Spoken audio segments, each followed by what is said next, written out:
Hello, everyone, and welcome back to yet another episode of the War Report. Of course, you are joined by me, Constantine Martelli, and as always, GSP is here.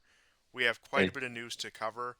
The show is going to feel a bit like what we used to do about 4 years ago because there's a lot of news out of Syria, but recent show formula dictates we must at least give you a brief coverage of the events in Ukraine right now.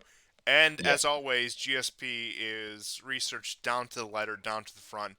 I have seen nothing else like it. It keeps you people coming back. It keeps me coming back to record the show, frankly. And without further ado, I'll hand it over to him to give us our minutia minute. Okay, thank you very much. So yes, let's start with the battlefield front news. We begin with Crimea.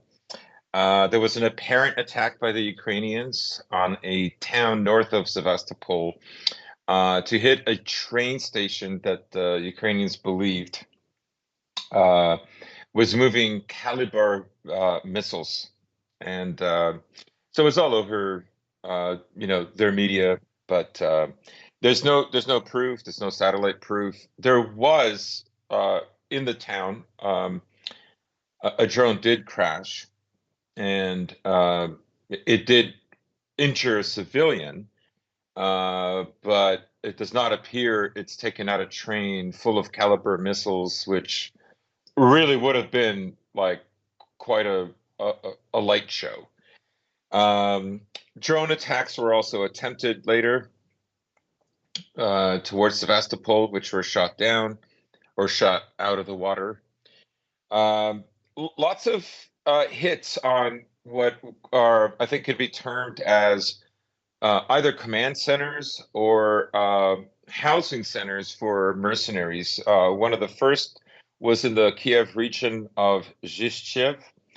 So at night, the Russians attacked with their kamikaze drones, the Geron 2, and I mean the building is pretty much devastated. The Ukrainians are saying four civilians have been killed. The Russians say that this was a place that had been cleared out. You know, uh, I don't know what to say. But they are convinced that this place had AFU personnel there and possibly police as well. It was a hostel, to be precise. Then in Zaporozhye region, there was another hit.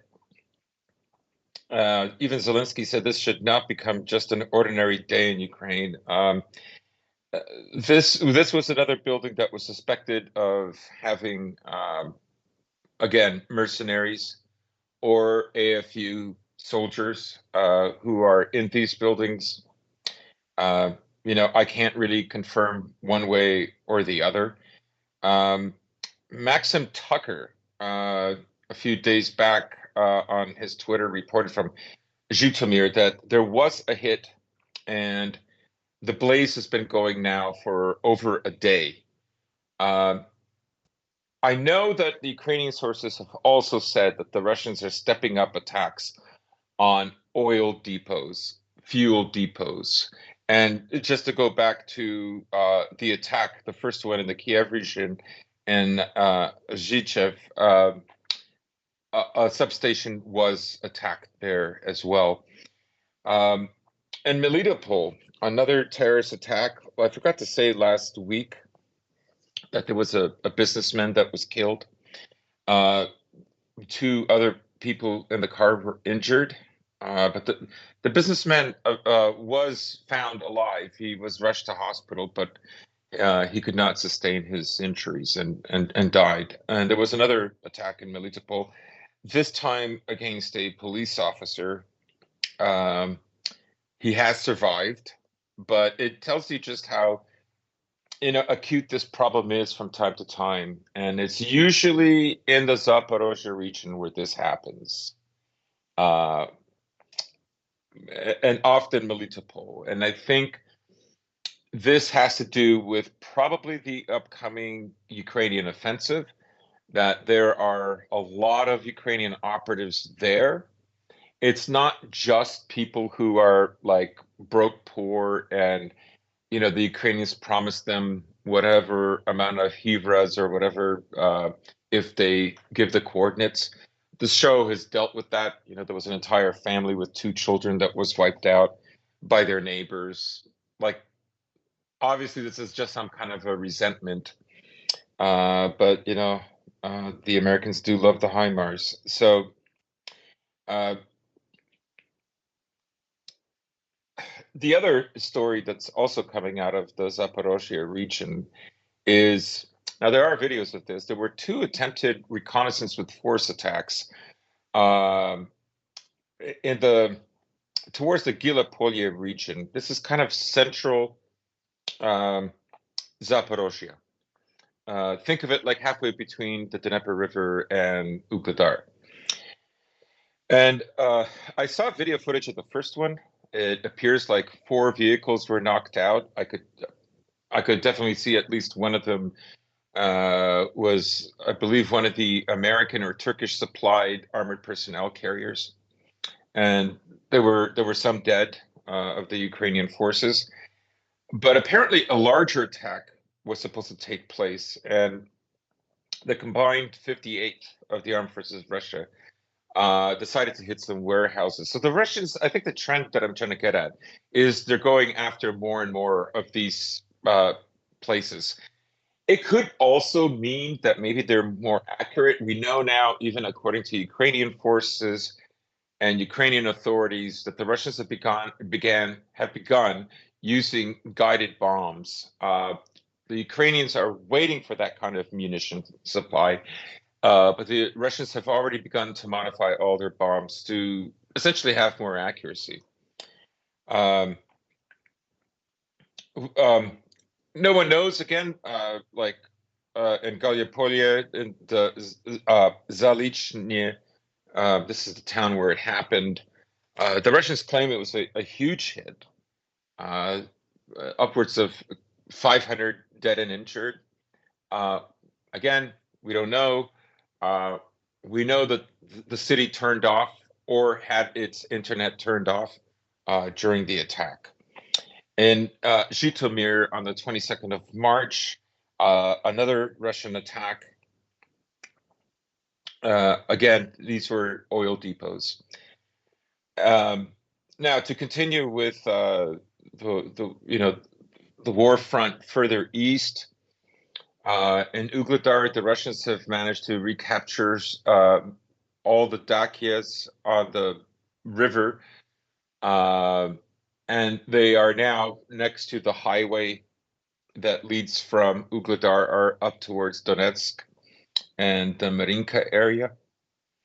Um, I just saw a video today of fighting in Marinka. This was an unbelievably sad, wild video.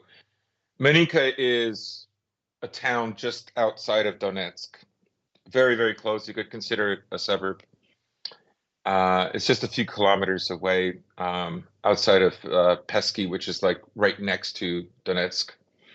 And it's divided into two halves um, because there's a waterway in between them, like a small, narrow lake. And basically, almost all the houses are destroyed. One house that's there's one house with at least four walls, if not a roof, not a complete roof. And you see men going in from one direction, about four of them, and about four or five men coming in from the other direction. I had to sort of fiddle around with the Russian to translate it. And what it appears has happened, and there is video confirmation of this, is that these were opposing forces fighting over this one house.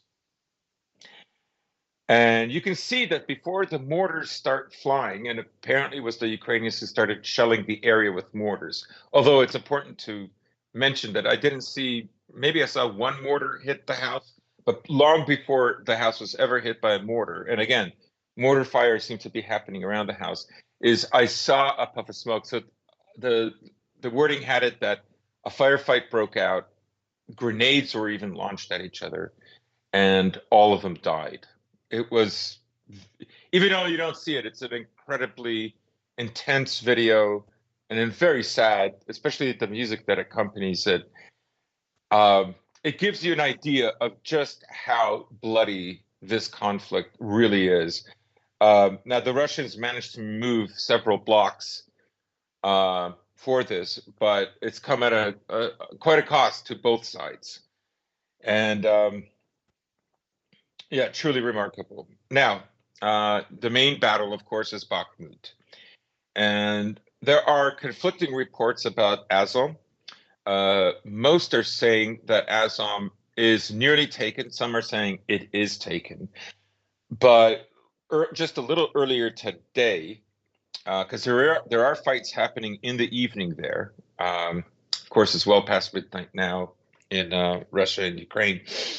And the Russians have moved south of the Azov plant. There's several other industrial facilities within the umbrella of Azov. I don't know all their names, but my guess is if you move on the outside past the southern entrance to this building and you control now the west and the east of it, if there are still Ukrainians in there, they're trapped. They're, you know, I would think that the Ukrainians would not want to repeat what happened in Mariupol at the Azovstal plant. Um, there was an opportunity for them back in June and July when they were fighting for Lysychansk, and they opted not to do that. In any case, so there is further progress within the city right now. The other thing is there was an area that it's kind of like an open field between east and west Bakhmut in the northern section. And it has been very hard for the Russians to overtake this section. That section now has been overtaken. And the southern part of this section is immediately opposite to the Azov complex. So that gives you an idea where they've moved, and now there is more and more progress in the south. The Russians have made a lot of progress since the last show.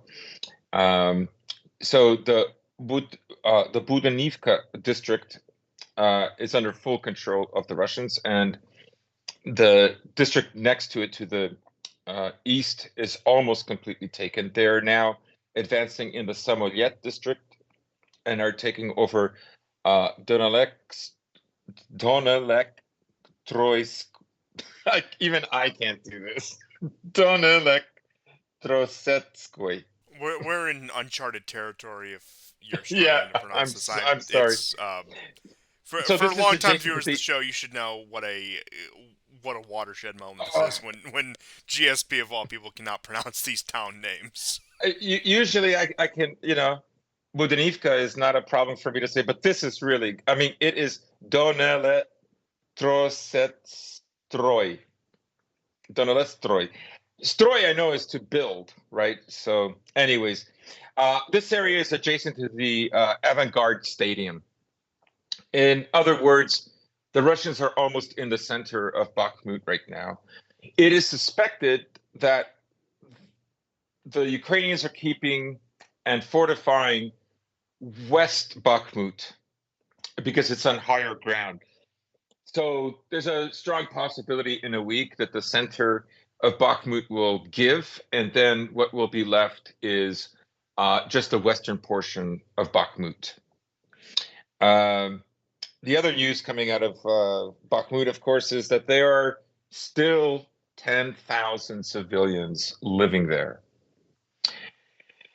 And there are signs that preparations are underway to open up a corridor. Of course, the Ukrainians are going to ask for a ceasefire from which they will use as an opportunity to arm themselves. Now, it's suspected, like a rough figure, is that there are 7,000 Ukrainian troops in Bakhmut. Many of them are mercenaries. There is Azov as well as mercenaries like the Georgian Legion and so on. I know the French casualties keep mounting, and there was a pretty prominent French mercenary who Yes, was reported to Kevin KIA something. in Yeah, the recent weeks. So you do have that. Of course, you have the Georgians, and you have the Polish as well. And I've brought up this point before, but I do think it bears repeating regarding the situation with civilians in Bakhmut. So if you have 10,000 people at probably what is the hottest point of contention in the entirety of Ukraine right now, and probably since the the beginning, planet. certainly the planet, and certainly going all the way back since the start of the just Donbass conflict in 2014. What constitutes a refugee, somebody fleeing from a war zone, if those people are still in place as civilians?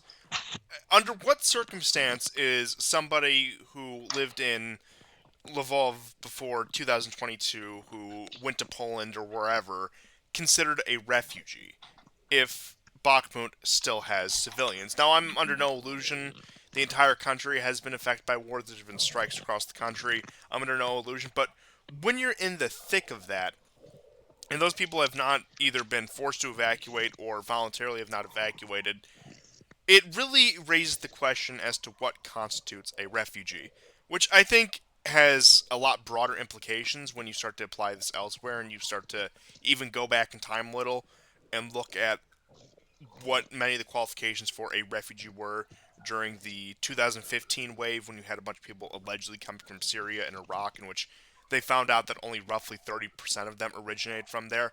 But even in a case like that, how many of them were actually in the thick of it, actually in the heart of a combat zone, and how many were just on the fringes who took the opportunity to leave? And it really does raise a lot of questions as to, well, how do we even define this term at this point? And of course, I know the Western NGOs and the Western governments bend the term to their political expediency so they can take in people from X, Y, or Z, take bribes from X, Y, and Z.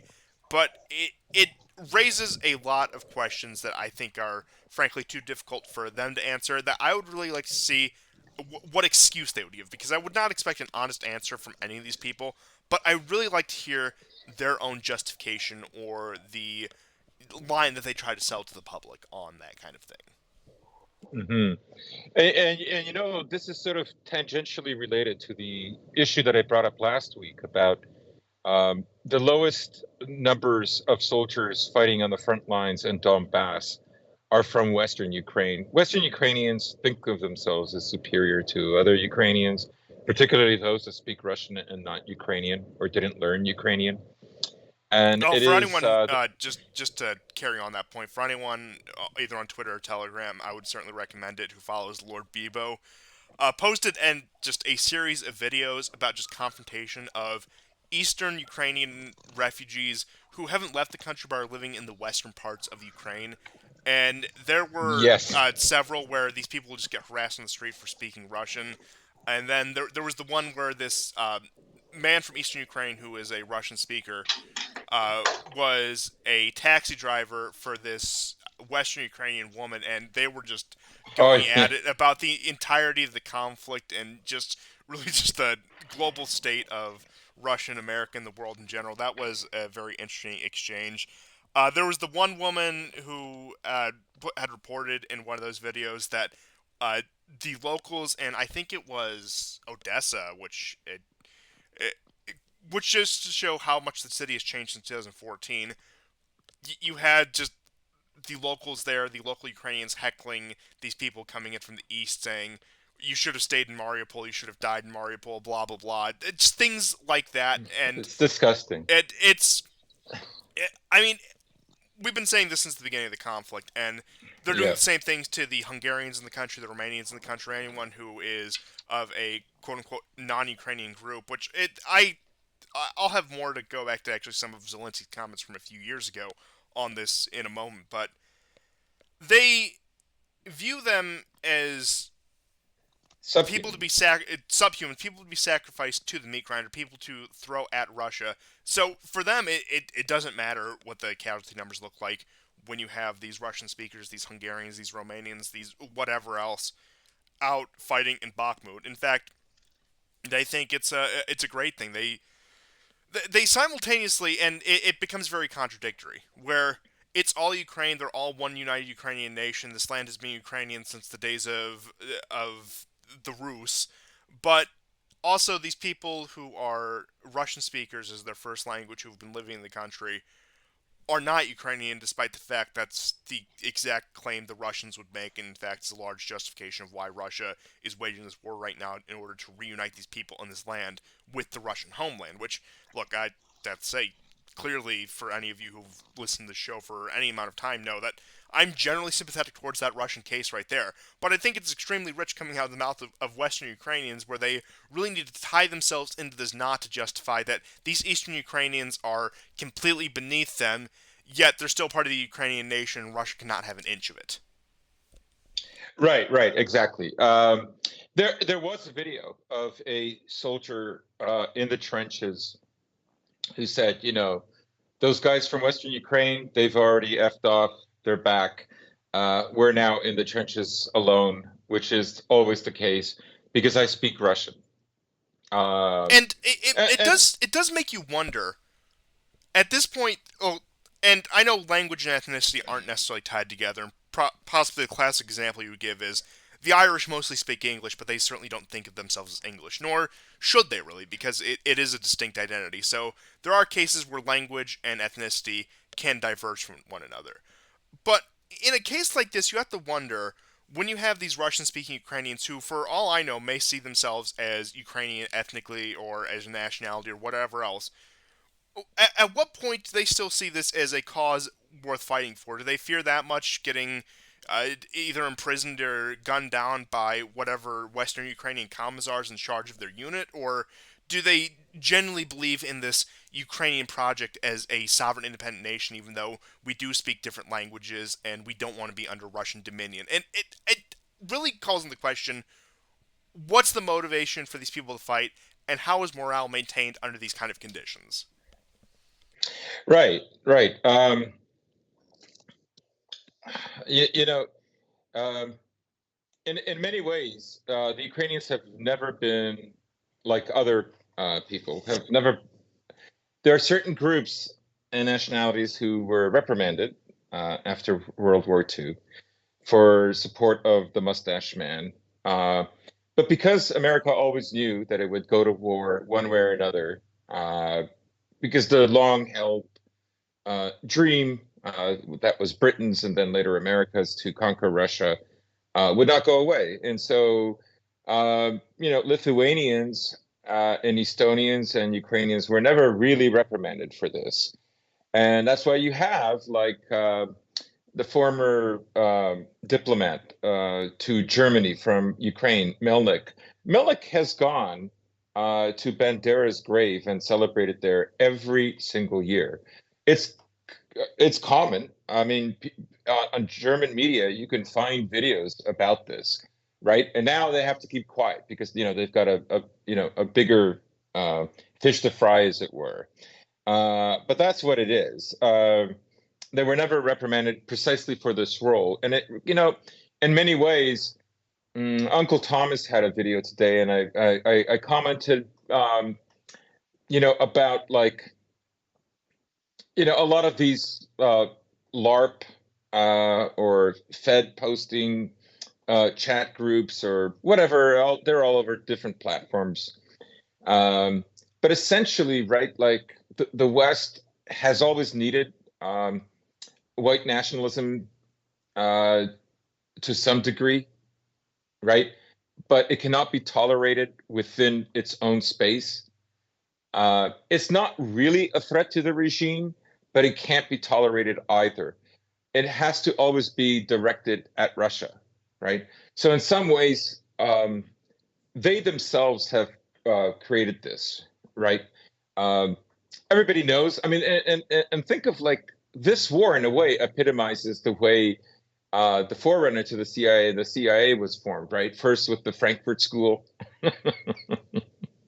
and then with like former Nazis, right? So in many ways, that sums up Ukraine, right?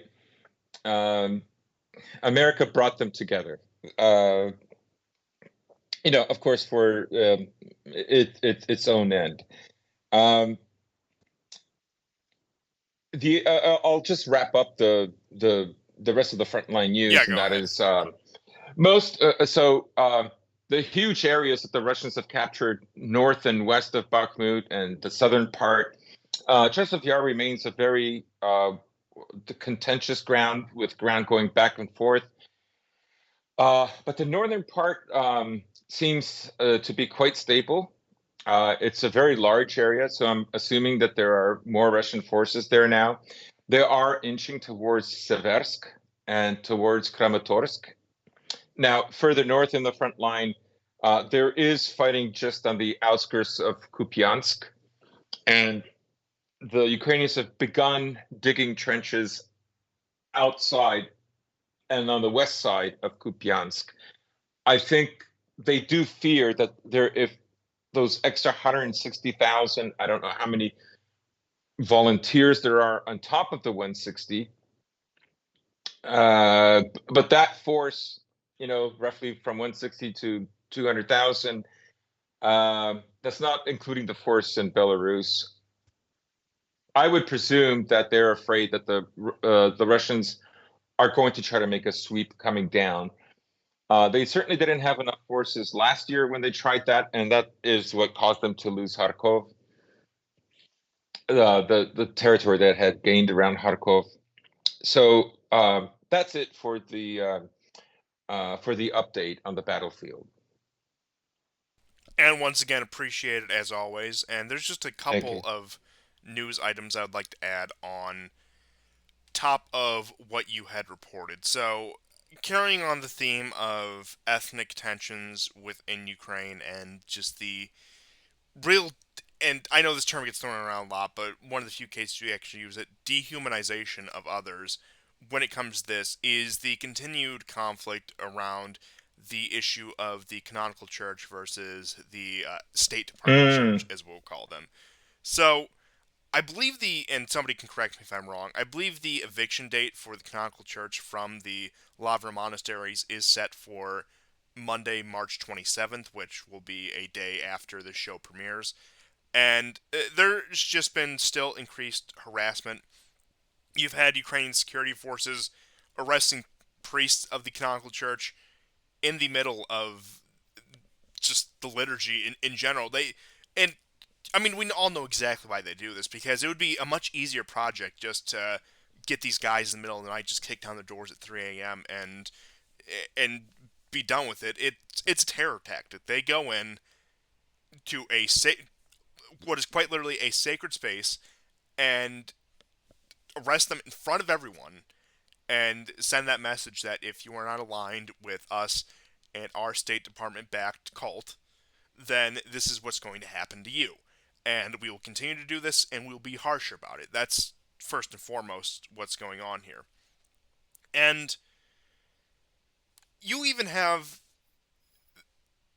it was a video I believe from their seminary in Kiev of the Canonical Church where you had the teachers, the students, the priests, and everyone else who was involved there saying that, yeah, since day one, we've seen ourselves as Ukrainians. We are in communion with the Russian church. That does not mean we're under their thumb or anything. We are beholden to no foreign power. Saying things that are all fundamentally true, talking about their families that are in the war and what they've done for the war. Really an appeal to just the average Ukrainian at this point, just pleading with them to try to do anything to stop this complete disaster, frankly. And it continues.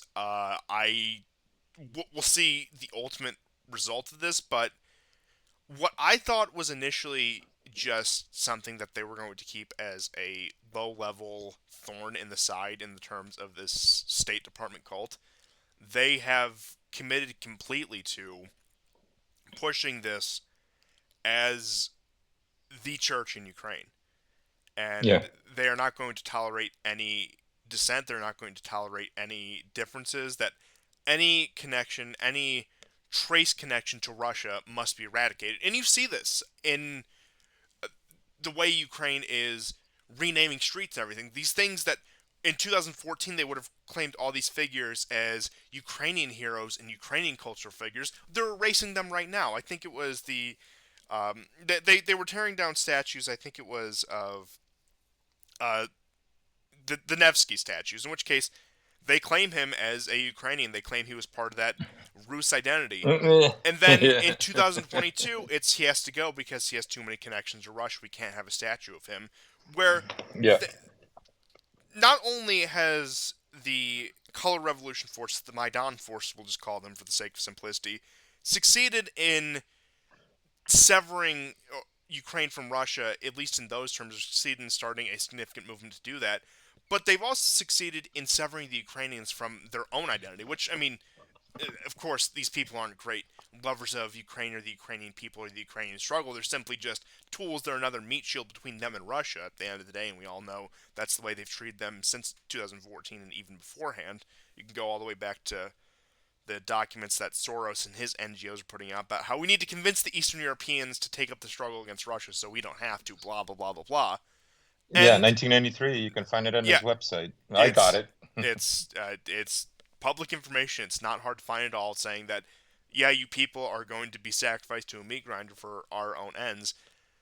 So not only have they succeeded in starting a significant movement that I would say is currently has the momentum. We'll see how things shake out in the future of it.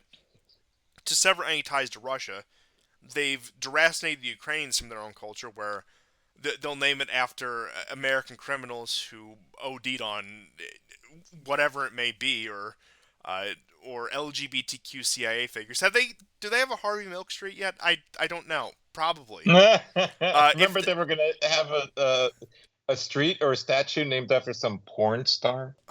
of, Like of that was a thing of course in Odessa. Like it's so. It was either Odessa or Mykolaiv. It was the most insane thing I'd ever heard. of course they are. And I'm not saying that the Russians have been off base since the start of this war when it comes to their messaging. I think especially for inside of Russia, it's been very consistent and very effective, and Yeah, frankly, more or less truthful. Now, of course, you're going to stretch the truth, and there's going to be moments of dishonesty. But I think, as a general narrative, they presented a truthful narrative. And what yeah, keeps on going on is just a constant stream of vindication of the more, let's just say, what would have been the absurd parts of that Russian narrative. For example, Ukraine is a war, so the West can impose the LGBTQ CIA the worldwide. You have John Kirby coming out and saying it's a cornerstone of our foreign policy. The Ukrainians are in league with the Satanists, and then you have the persecutions of the church going on right now in favor of a State Department backed cult.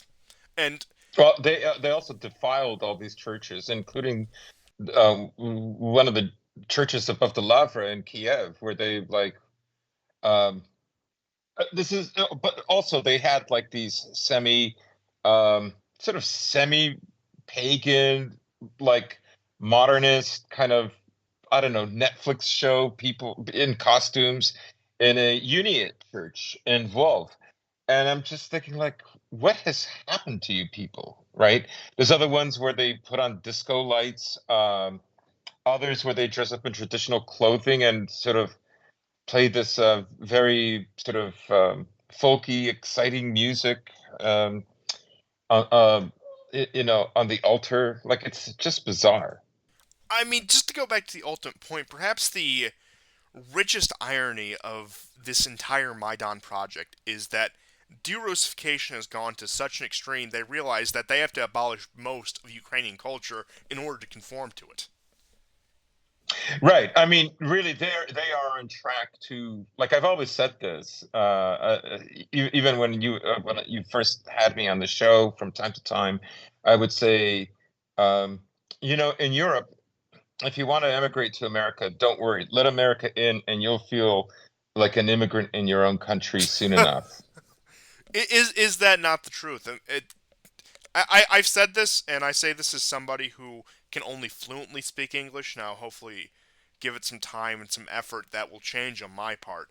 But if you can understand English, if you're conversationally fluent in English, to some degree, even if it's just a speck within your heart, you are a spiritual American. If you have any grasp of the English language. And that even applies to the Anglos, that applies to other native English speakers. It's just the way it is.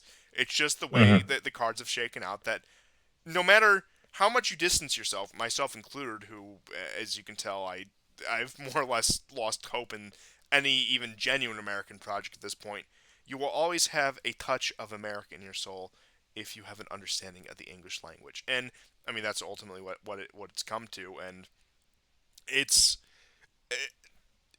Ukraine, for those who are not completely blinded by ethnic rivalries or ideology, should be the clearest and starkest warning to any nation, particularly European nation, of what friendship, quote unquote, friendship with America will deliver you. Henry Kissinger completely vindicated in his quote that to be America's friend is fatal. Mm-hmm, In more mm-hmm. than one sense, because a lot of people apply that to the much more raw, immediate sense. Rightfully so. For example, when the Nord Stream pipeline was demolished, that was what kept going around. But I think it applies on a much deeper cultural and civilizational level as well. Yeah. Um, you know, there was an interesting headline. Last week we were talking about how there are so many headlines talking about the huge losses for the Ukrainian army. I did not expect this, but there was a headline out of the Wall Street Journal. Reports on difficulties for mobilization of conscripts and the armed forces of Ukraine. Between the lines, the authors hint at they are sweeping everyone. For example, there's a case in Western Ukraine. Like, I know we've ad nauseum spoke about how even the Ukrainians boast about recruiting most of the people fighting on the front lines from central and eastern Ukraine and less from Western Ukraine. But they have now had to tap into Western Ukraine. And there's a case, and I remember, I don't know how old this is, but I remember back in either November or December, probably December, there was a guy that was drafted who has no hands, right? He's literally there to draw fire. Apparently, he was good enough. Another died at the front a month after being mobilized with only 10 days of training. Now you hear Ukrainian soldiers say this about Bakhmut because they're filling them, right? Like they are planning some kind of offensive. I know Zelensky yesterday and today said that, oh, we don't have enough for an offensive. I don't tend to believe that. Um, I think he's um, I think he's sorry. I think he's trying to essentially trick the Russians. It's more begmanding. But I think there is going to be an offensive for sure. There's been debate about an offensive to retake Bakhmut. I honestly don't think that's going to happen. If anything, they will try to use it as a way to evacuate what's there, which again, the figure is anywhere from 5 to 10,000 Ukrainian troops in the city itself. And remember, the Russians now control 70% of the city, Yes, somewhere between six. I would agree with you on the narrative of the counteroffensive. That of course Zelensky isn't going to say, especially given the current circumstances, that we have however many men ready to have a counteroffensive. You should be quaking in your boots right now. He's going to feign weakness at this time because that's ultimately Yeah. what's convenient. And if there's going to be any push, it could possibly be a relief of Bakhmut in order to facilitate a full evacuation. Or what I think is more likely is they push towards the south and put more pressure on Crimea, trying to cut off any land access to Crimea at this time. Because that's probably the best they could do given what they are working with.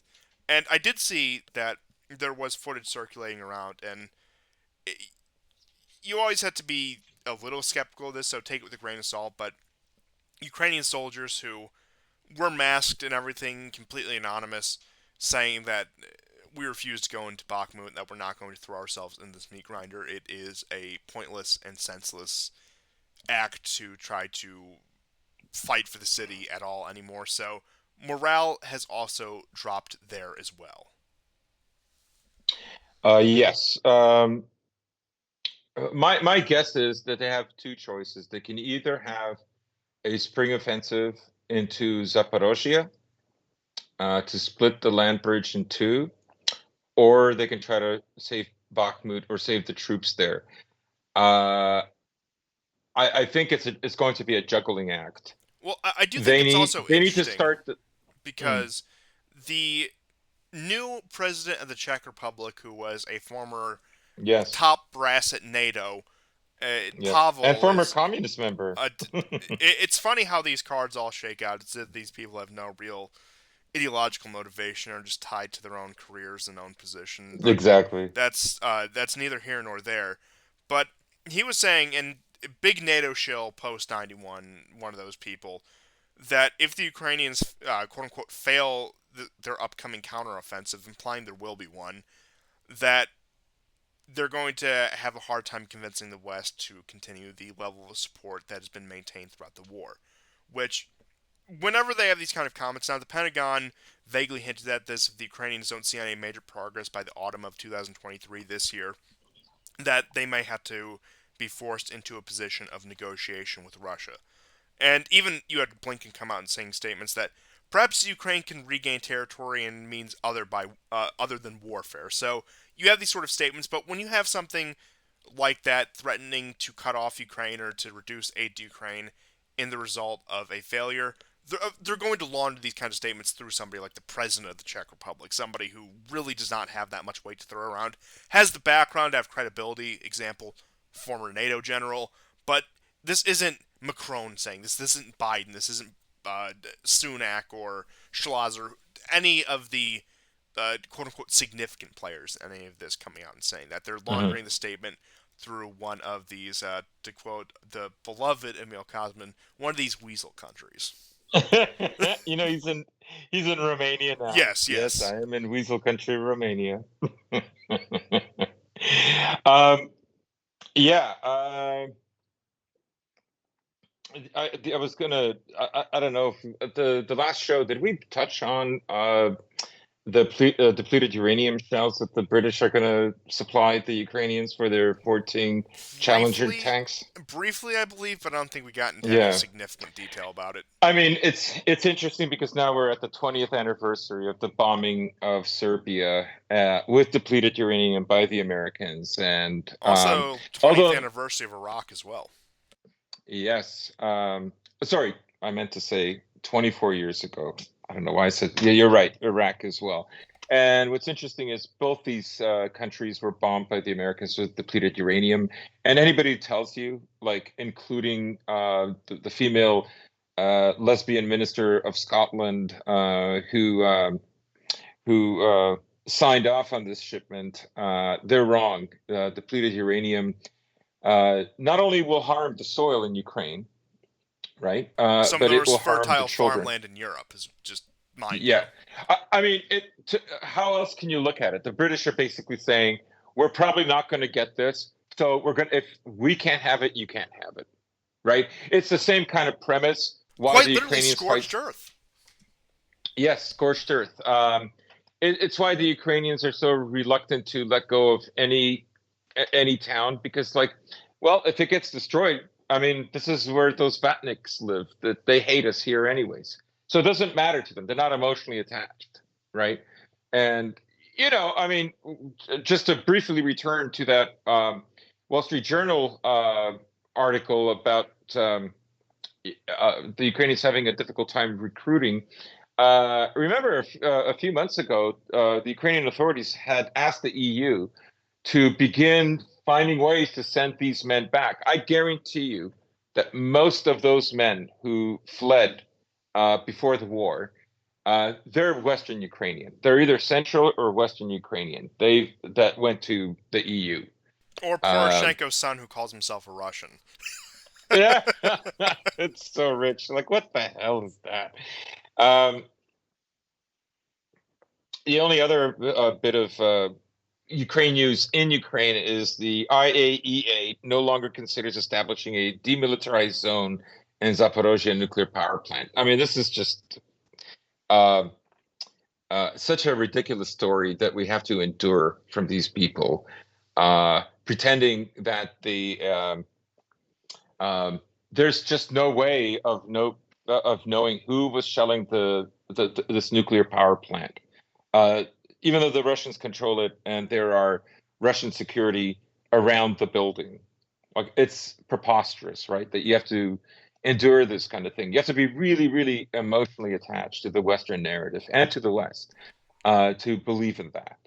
Um, like I don't understand why people say like, yeah, I know it's fake, but that's what my side has to do. It's I like the never see ghost of anybody honest like that. Kiev. It's just like the ghost of Kiev, where yeah, Kyiv, it's yes. fake, but it's good for morale. So we have to perpetuate the narrative. And I will add one thing on the Zaporozhye power plant story is that probably the best argument against nuclear power since its inception has been that in the case of an actual modern substantial war that people were for some reason under the illusion would never happen again after World War II, it's the best argument against it that's come up Hmm. so far. That yeah, when you build these things in areas that are liable to be in a war zone, and of course being massive suppliers of energy, they're going to be a major target. Perhaps it's not the best idea to have something that could be so easily destabilized by any sort of action that needs constant monitoring in order to properly function.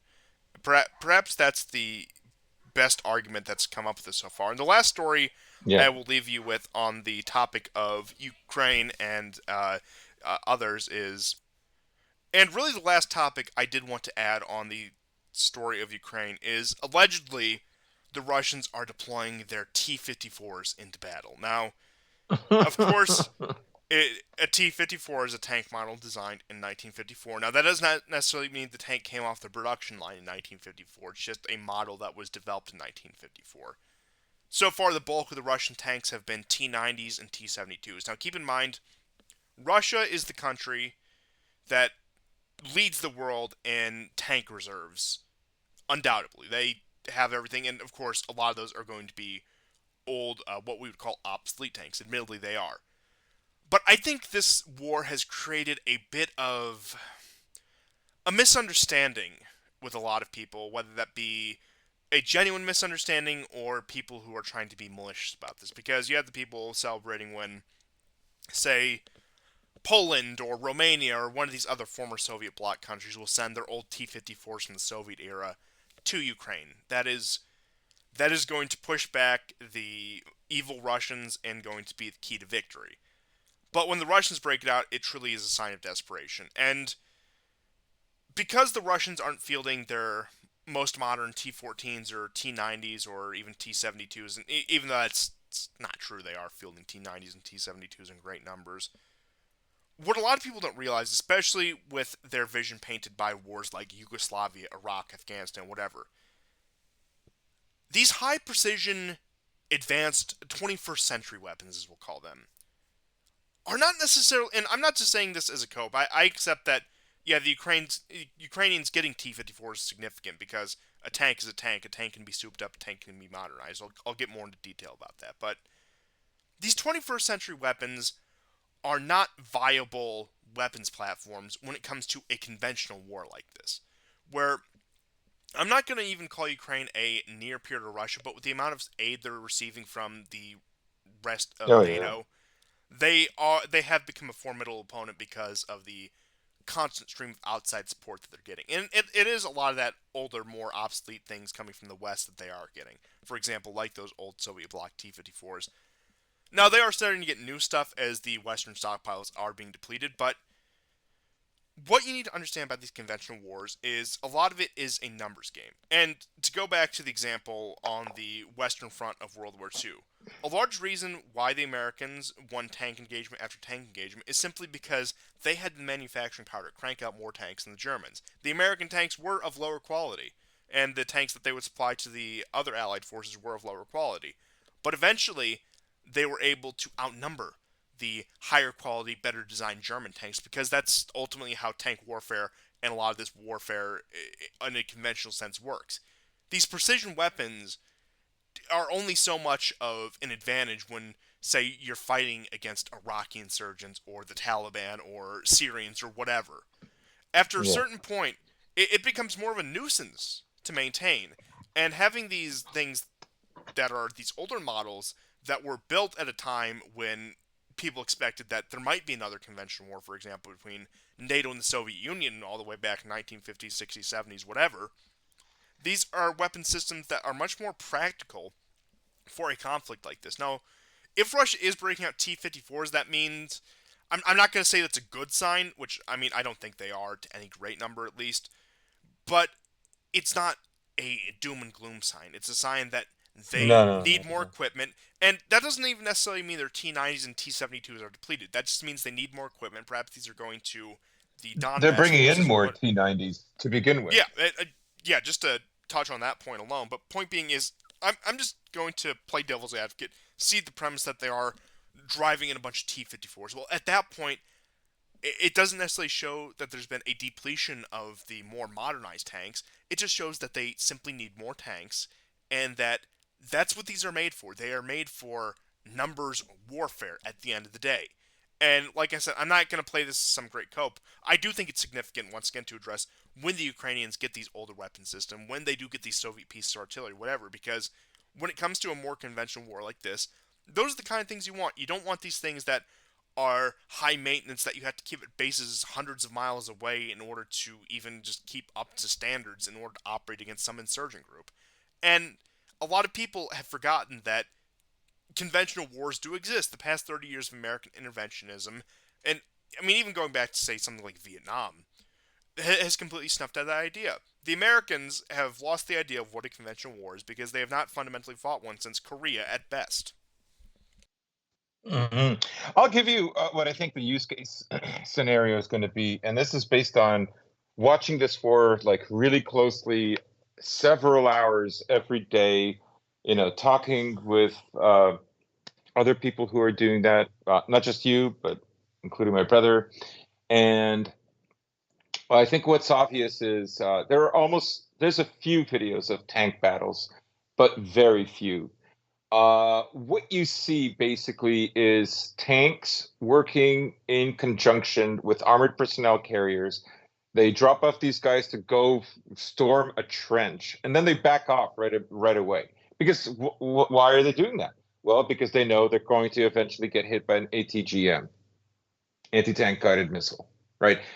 Anti-tank guided missiles and just mortar fire and cannon fire is what's destroying tanks in Ukraine on both sides. It is not other tanks, right? So the use case scenario for the T-54s will be mopping up. It will be to allow more T-90s and T-80s and T-72s on the front line.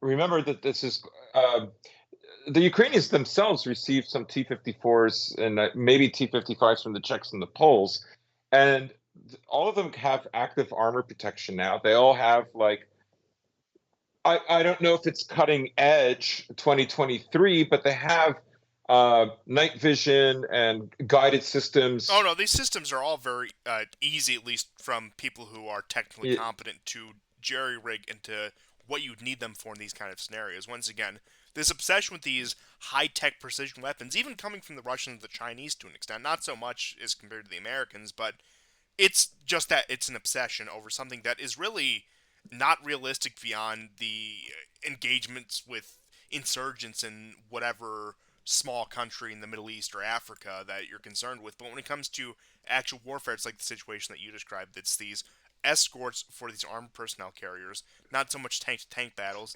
and you don't need the highest grade, cutting edge 2023 technology. You just need to make yeah, sure these things can take a few yeah, blows and do their escort mission like they're supposed to. right. You don't need a 125 millimeter gun. A 100 millimeter gun will suffice to attack a trench network, right? That's has one or two infantry fighting vehicles with it, right? The infantry fighting vehicle is far more vulnerable.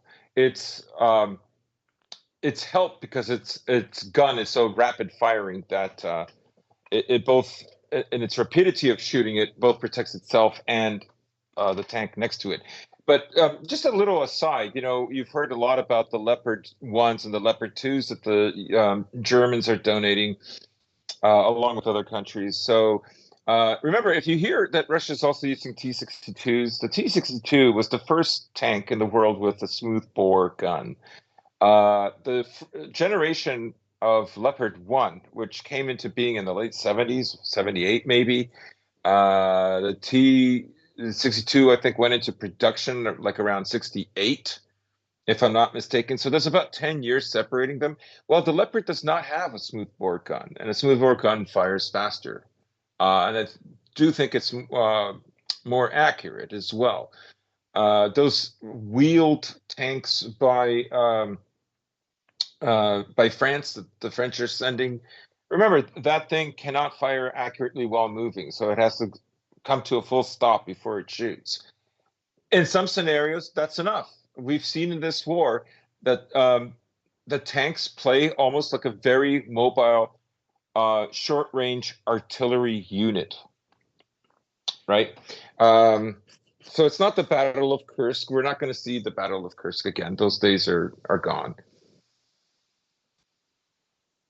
No, the tank warfare doctrines, as you have pointed out in great detail just now, have changed from Yeah, we wouldn't see those again unless you had a full NATO intervention where you just have these right. massive tank battles. But at the end of the Just yeah, just go one ahead, more go thing ahead. on the comparison between the T-62 and Leopard 1 first gen. The armor in the T-62 is thicker than on the Leopard 1. So you would think like, oh, this was developed in the 60s, this is late 70s, so everything has to. No, not the case, not necessarily.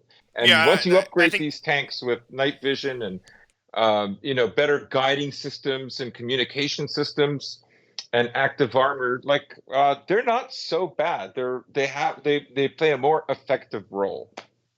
that's also a good point that people get in this linear mindset that a newer technology is better when you compare, for example, West German military doctrine in the 70s to Soviet doctrine in the 60s. They're going to be different. Even if you compare them in the same year, they're going to be different. That they want to design this tank for this use because they think it'll be useful here, here, and here, versus the other guys want to design the tank for this use because it'll be useful there, there, there. So you can't get stuck in this linear mindset when it comes to looking at these sort of things Hmm. because there's so Hmm. many different factors that go into it. But I will leave my asides about armored warfare in this current conflict. Uh, I'll put that to rest for now and move on to our next story here before we get into some stuff about Syria about the Putin Xi Jinping meeting. Now, my general impression was that, of course, Russian and Chinese relations are growing closer, as we've seen with this. And we've seen in the past few years that Russia and China have had a very productive relationship. And I would say the relationship between Putin and Xi Jinping, this is certainly not the first time they've met each other, far from. But when they have met in the past, they've always seemed to have a very good professional relationship. And you can tell this when you look at leaders. There's a difference between the personal or the personality relationship between the two and the professional relationship that they have. While they may not look like they get along or buddy buddy or may enjoy standing together at a press conference, their professional relationship is very good. For example, I would actually say that Trump and Putin had a very good personal or personality relationship, but their professional relationship was very strained, if you'd like an example of that.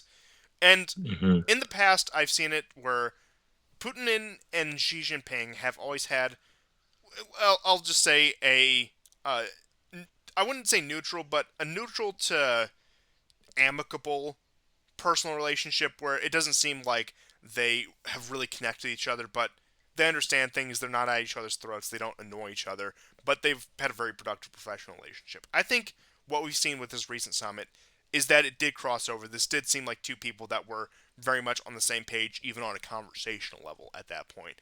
And of course, those are influenced by wider events such as what's happening in Russia with the Ukraine war and everything else right now, and what's happening in China with the growing tension around Taiwan and just the shifting global situation. So they all do feed into each other, and it's not they're not isolated from each other to get to the ultimate point of that. But Hmm. you had this. It looked like two men who, once again, were really on the same page, even just on a conversational level, which is always good when you want to make this sort of breakthroughs. And the two main items that came out of this were they signed 14 agreements ranging from everything to scientific research to commerce to industry and media. And One of the documents stated that both parties are determined to, quote, provide strong mutual support in defending each other's fundamental interests, above all sovereignty, territorial integrity, security, and development. And another quote from this, and this comes from a good but short thread from the Russians' Attitude account. As I'm sure any of you who followed these circles are very familiar with them. They do very good work, and they, if you couldn't guess by the name, they have their biases, blah blah blah, all the necessary disclaimers. But to continue on quoting from this, the parties will regularly conduct joint maritime and air patrols and joint exercises and develop exchanges and cooperation, including through all available bilateral cooperation mechanisms, and deepen mutual trust between the armed forces of the two countries. And finally, the parties note that relations between Russia and China, while not being a military political alliance, are similar to those developed during the Cold War and are superior to that of interstate cooperation and are not of a confrontational nature. So, what we've seen in the past few years, especially with, and I think this current meeting really encapsulates all of this, that what at one time, maybe in 2015, 2016, may have been considered a marriage of convenience between Russia and China, has grown into a much more productive partnership between the two.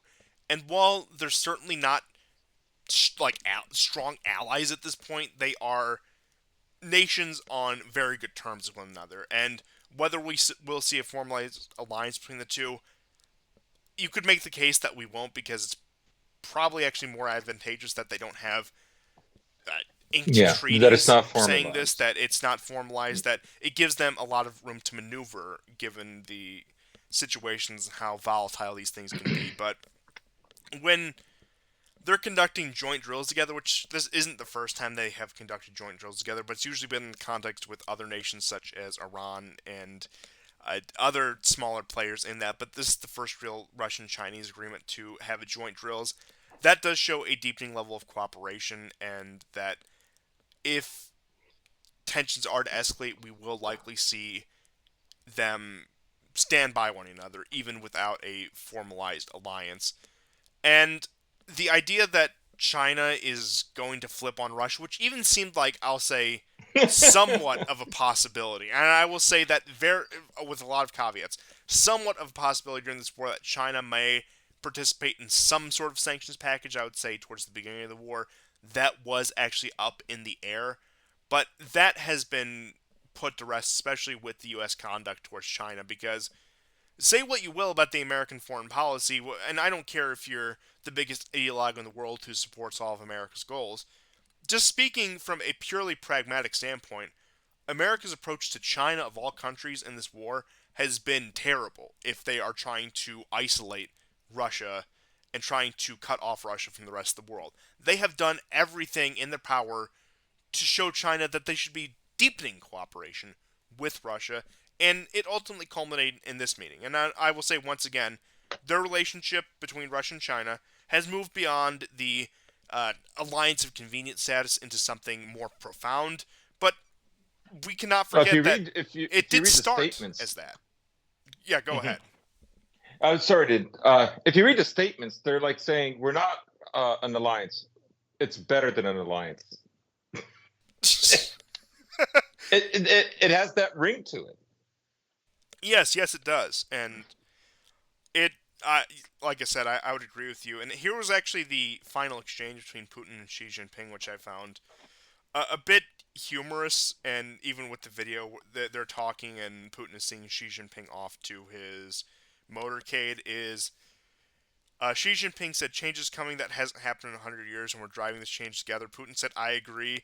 Xi Jinping said, take care, dear friend." And Putin said, "Have a safe journey." And then Xi Jinping departed to his motorcade, and there was that. So that was the note that it had ended off. And I'll say, let's just take the worst possible scenario into mind.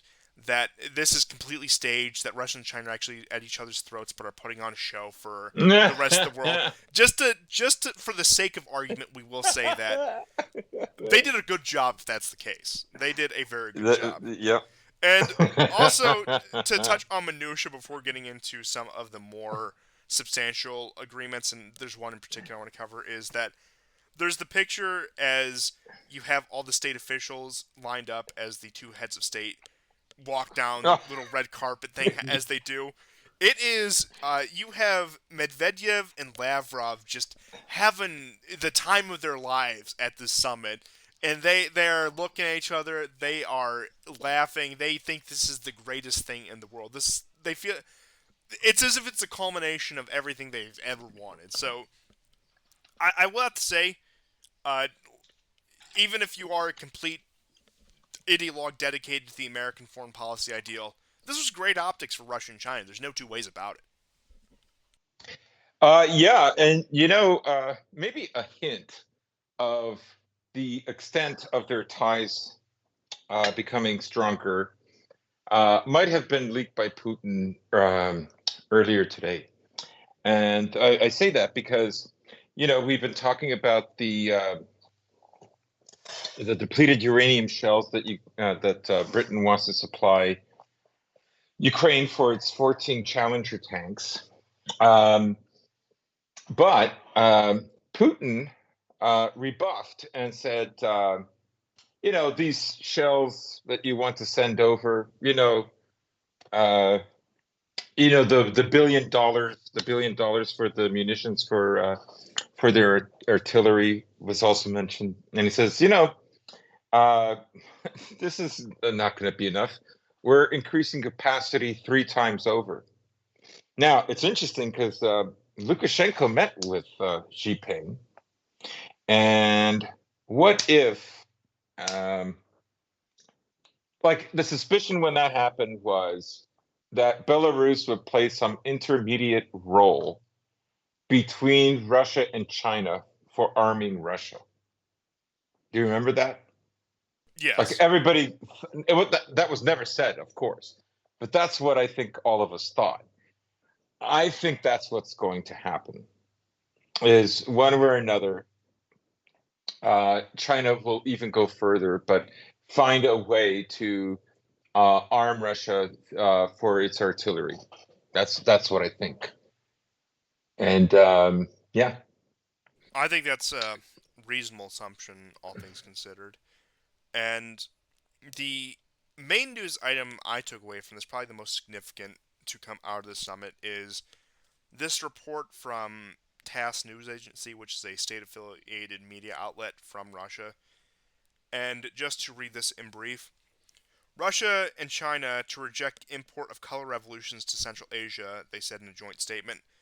The two leaders also lauded the positive contribution of the Collective Security Treaty Organization to regional security and potential cooperation between the CSTO and China to ensure peace and stability in the region. So, from Moscow on March 22nd, TASS News Agency, Russia and China reject attempts to organize quote unquote color revolutions and foreign interference into domestic affairs of Central Asian countries. According to the joint statement signed by Russian and Chinese Presidents Vladimir Putin and Xi Jinping after the talks on Moscow on Tuesday. The sides are ready to strengthen mutual coordination to support Central Asian countries' effort to ensure their sovereignty and national development. They reject attempts to import quote unquote color revolutions and foreign interference into regional affairs. The statement reads, the two leaders also lauded the positive contributions of the CTSO, it goes on to repeat itself. But one of the other points that a lot of the people who are convinced that Russia and China will just be at each other's throats always latched onto is that Russia and China will come to a head over influence in Central Asia. Kazakhstan will be the point that breaks them apart. Well, it does look like that, once again, let's just take the worst case scenario possible and cede that point. It does look like that they at least have enough pragmatic understanding to understand that, for example, an American-backed color revolution somewhere like Kazakhstan, which is probably the main one they're referring to in Central Asia, because although I doubt they'd want any of the smaller nations to flip to the pro-American bloc, Kazakhstan is probably the most vital, given its size, resources, and geography. They have at least a common understanding that it's in their mutual interest to keep Kazakhstan at least in a status quo situation. But I think it goes beyond that. It goes to a growing bloc in Central Asia that has a mutual Russian Chinese effort to solidify control of the region and drive out any foreign influence. And I don't really think it's going to come to a head at this point. The relations are, once again, in my opinion, far too amicable to be looking at any sort of deterioration in the foreseeable future. Perhaps the American empire collapses in 2015. Russia and China, or 2050, excuse me, are at each other's throats, whatever. Well, that takes a lot of assumptions. That takes a major shift in the global balance of power. But once again, everything about this meeting, and if it was a big lie, I have to admit they did a fantastic job of convincing me so, and convincing a lot of other people so.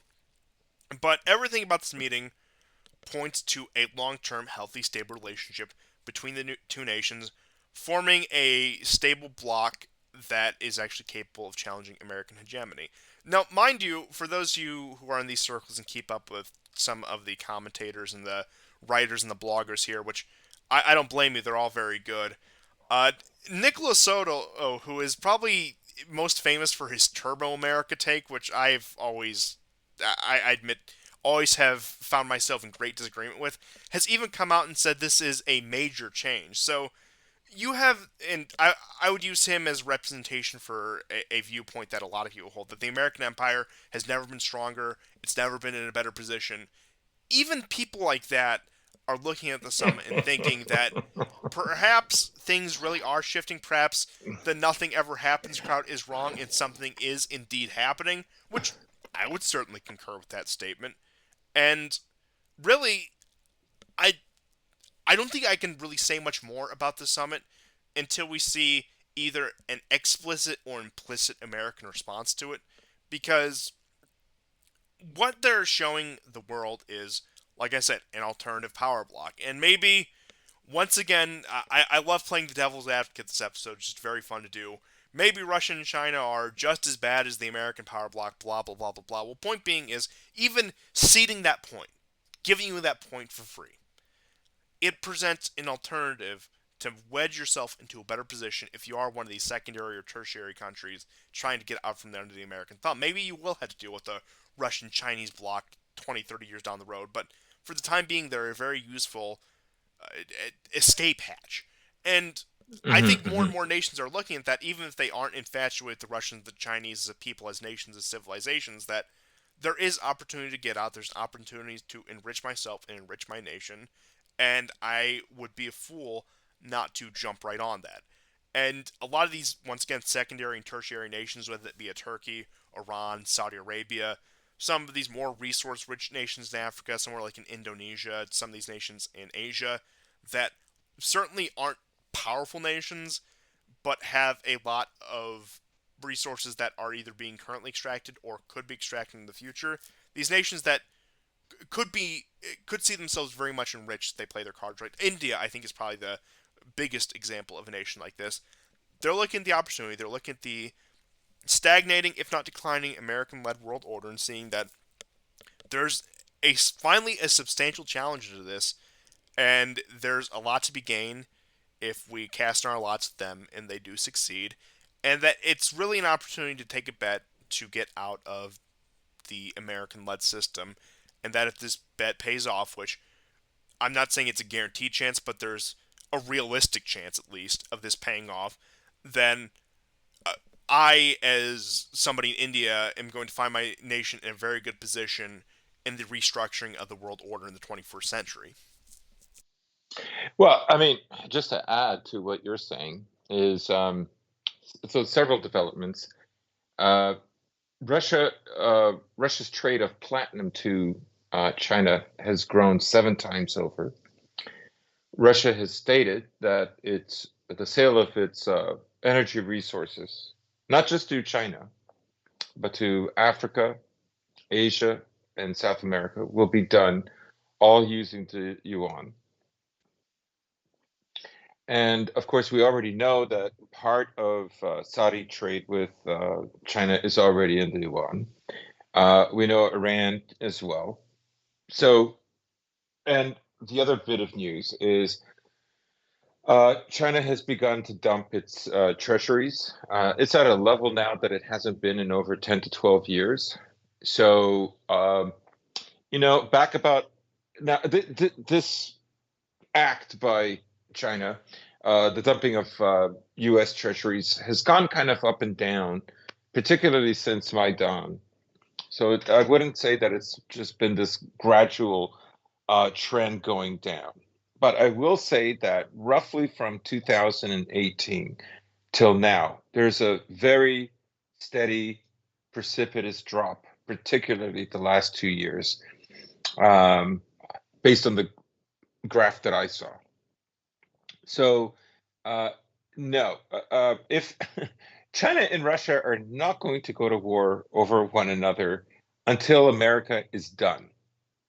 It's very, very simple. And what the Until dynamics of America Russia and is no China will longer a look threat, like. they will not separate. Yeah, certainly. And the I'll put it this way: even in a multipolar world, there is a myriad of scenarios in which America is still a threat to Russia and China collectively, and their other associated nations. Just because America is knocked off of its hegemonic status does not mean it does not have a lot of power to throw around that still cannot influence the world to a great degree. Yeah. And I think that we're going to see that for quite some time, and that's where you really get the risk for potentially another outright world war. And you could argue we're in one right now with a lot of things that are happening, but with a formally declared world war, as it were.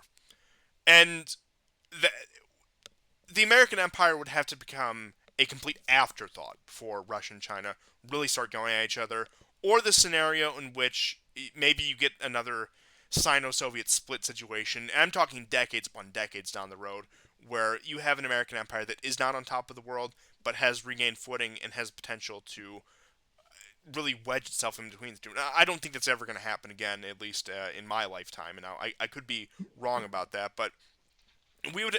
I think the most likely scenario in which Russia and China do become adversaries is a world once again where the American empire is knocked off its pedestal, and I will explain that. Since the American empire would have to really fade into history, I think the only thing that could turn Russia against China is if Russia were allowed to have a substantial, productive, and cooperative relationship with the Europeans via Germany. Yes. And I think that Yes. is what the world was heading towards in the early 2000s, as you had that so-called Paris, Berlin, Moscow axis really starting to build. But in a scenario where American influence completely collapses in Europe and Russia is able to solidify that Paris, Berlin, Moscow axis, just for example, then you could see potentially a Russian Chinese rivalry. But until a scenario like that manifests, you're not going to see one.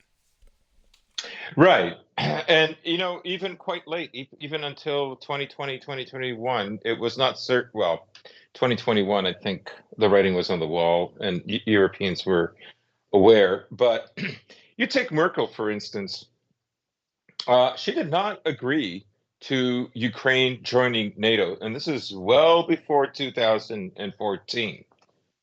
Okay. This is why I've never bought her story. Like, yeah, I was in on it. Woohoo, I tricked Putin. No, no, no, no, no. She's saying those things, just to say that, the basic shibboleth that is popular right now. I tricked Putin. I'm against Putin.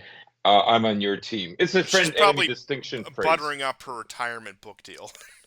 Yeah, yeah, yeah. That's all it is. Like, well, then why didn't you agree that Ukraine should be in NATO? You know?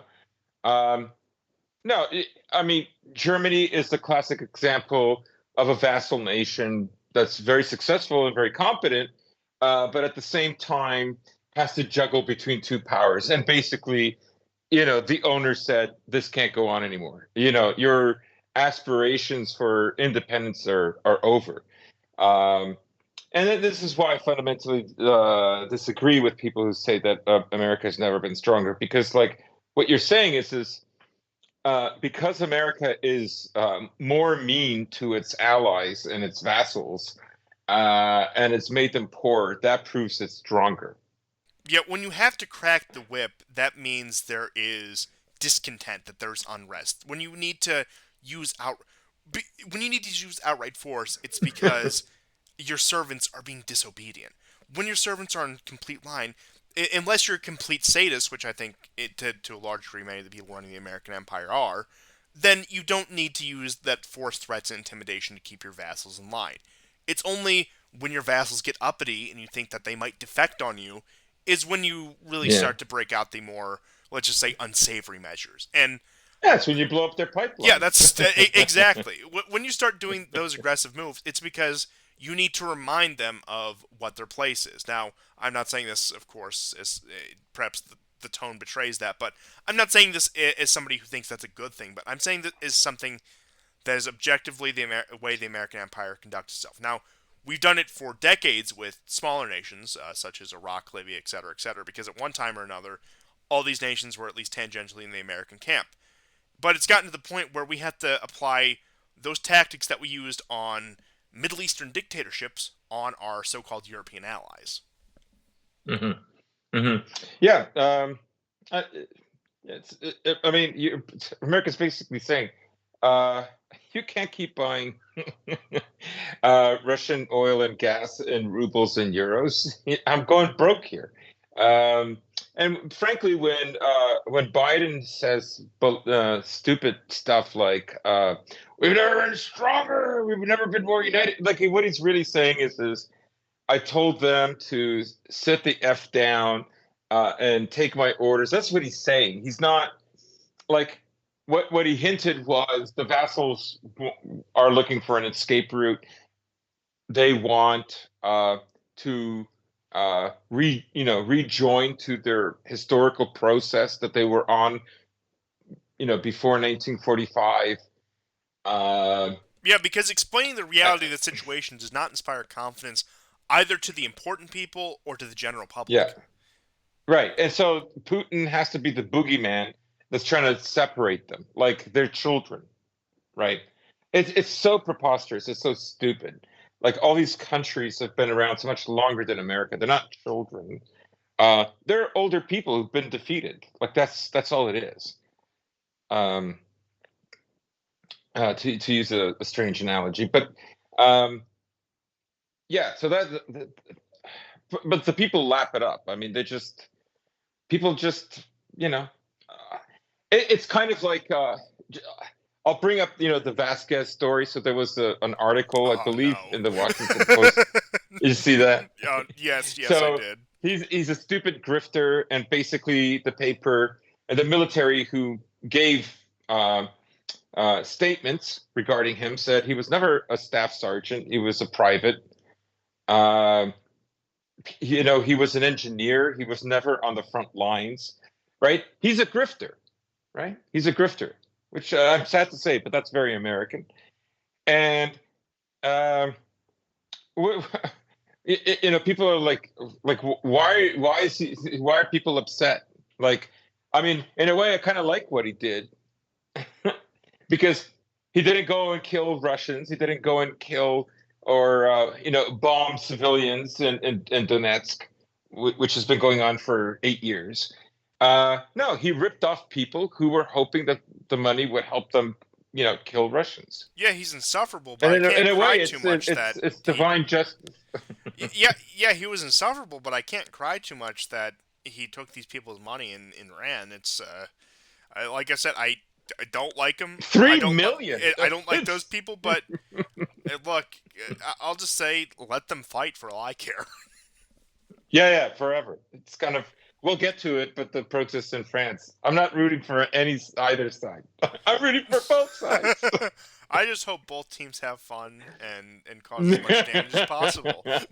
but but with that aside, going on to some of the news out of the Middle East, starting with the recent escalation in Syria, which I will admit is a very vague situation, but I believe I've made sense of what has happened so far. So, initially, around what would have been the night of the 23rd in U.S. time, morning of the 24th Syrian time, you had what can only be described as a routine American strike on Iranian backed forces in Syria. And this was met with the Iranian backed forces sending their kamikaze drones to attack American bases. Then you had American strikes in response to that, and then you had upped Iranian strikes in response to the American strikes that preceded that in both Iraq and Syria. And of course, this was all kicked off by an initial firefight between Syrian forces and their allies against American mercenaries and their allies in northeastern Syria. So a skirmish that escalated into a series of airstrikes and drone strikes back and forth. This isn't unheard of in concept. We've seen this in Syria before, but to the scale and the way this played out, it is a bit of an unprecedented situation. Now, this is Oh yeah. all in the backdrop of course, the overall Ukraine war and the American Russian rivalry going on the world stage right now.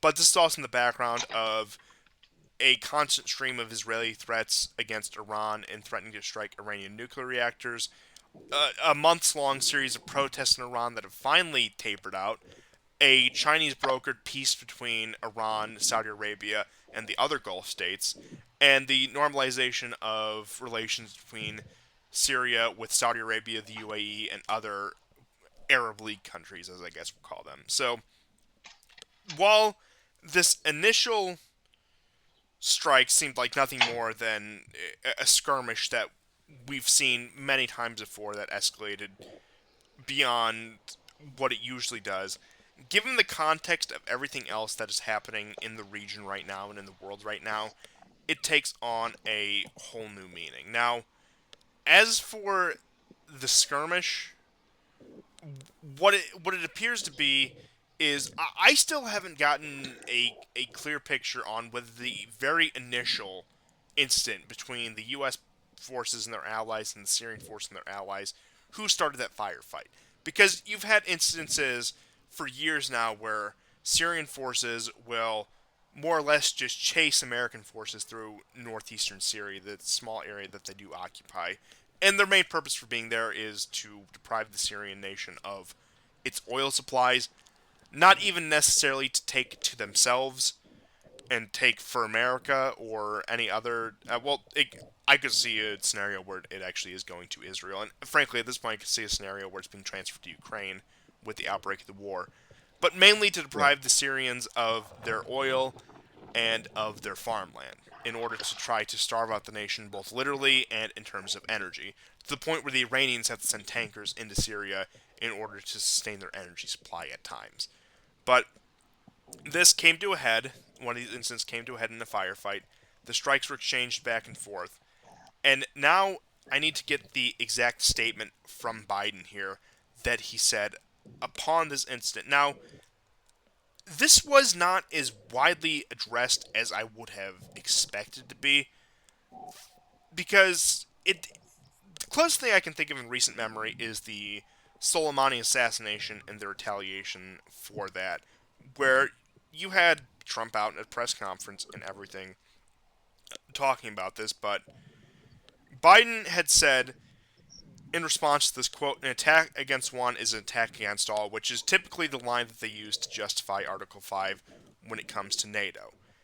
And he said this in regard to Syria. Now, the question is, are they trying to have a Syrian occupation force, just a small coalition force that will go in just to exacerbate the situation in Syria further? Keep in mind, ever since especially Biden assumed office, now, I'm not saying it didn't happen under Trump at all, but especially since Biden assumed office, you've seen the resurgence of ISIS and similar groups that have been attacking Syrian civilians and have been assassinating Syrian officers and launching attacks against Syrian military positions. And mind you, this is also in the backdrop of peace talks between Syria and Turkey and the last dying gasps of the Idlib Caliphate, as it were, trying to strike out as much as they can before it's put to rest. So I could see where this is a scenario because they don't want to go for a strike on Iran proper. They don't want to deal with the embarrassment of possibly facing capable Iranian air defenses if they do try a strike on facilities within Iran. Where this is the next best thing that they can do is to stir the pot in Syria and to try to fire a few pot shots there and perhaps destabilize the situation more to the point where perhaps they distract Russia's attention from the Ukraine war ever so slightly before a Ukrainian counteroffensive. Perhaps that's the angle we're looking at. But over the course of, I would say, 2 to 3 nights is what we've looked at. Is we've seen Syria go from a conflict that has largely faded into the background to something that is suddenly at the foreground again and is in the public discussion to the point where mainstream media, for the first time in years, were discussing the war in Syria. And it really makes you wonder, to what end is this? Because this could have just very easily been a skirmish that got shaken off, that got swept under the rug. But the American forces respond with escalatory force on top of the initial skirmish, whether they started or not, and the airstrikes went back and forth, blah blah blah. When this could have very easily just been swept under the rug, which once again I think shows a much more desperate American empire, that they're willing to engage these provocations rather than shake them off and try to keep them quiet. But it does make me wonder, and I still haven't quite put the pieces of the puzzle together. What is the ultimate end of what's going on in Syria right now? Is this just going to be something that we forget about in a week or two? Or is this yet another front that they're trying to open, or more appropriately reopen? Right. I mean, I wouldn't want to put a last word on this event, but there are some striking things that I think in the short term describe what America will do, but not in the long term necessarily. And that is in one of the strikes by the Syrians and the Iranians against the American bases. What resulted was the death of a American contract soldier, a mercenary, and the injury of 5 regular troops. And I think that is almost almost unheard of. Um,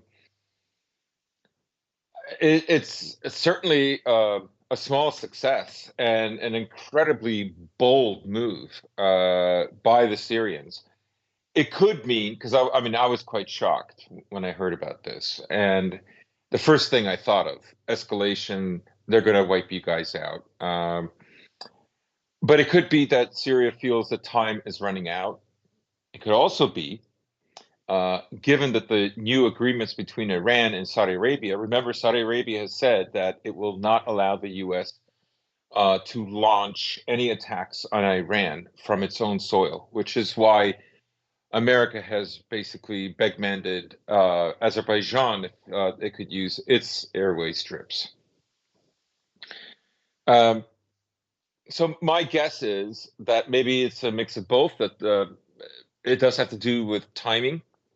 Remember that America is blocking uh, the shipment of heavy machinery to clean up after the earthquakes in February, which killed 5,000 Syrians.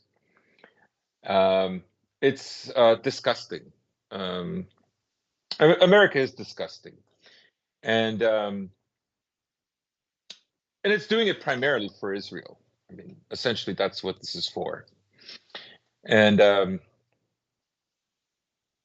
don't know. I think when you put the big pieces of the jigsaw puzzle together, and you see that Saudi Arabia and Iran are on the mends.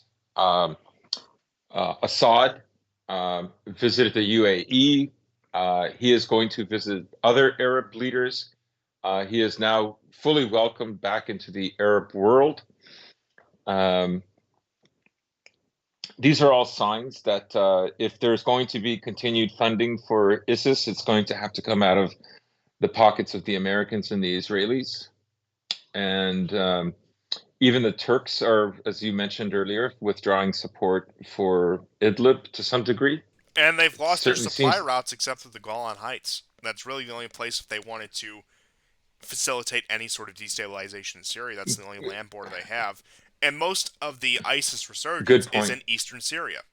Unless you have American forces that have a stable supply chain and whatever forces are left with Iraq, which Iraq is under heavy Iranian influence. There's Iranian militias all over the place in that country. Yeah. The only reliable method of funneling in arms or materials or funding to these groups is through the Israeli border.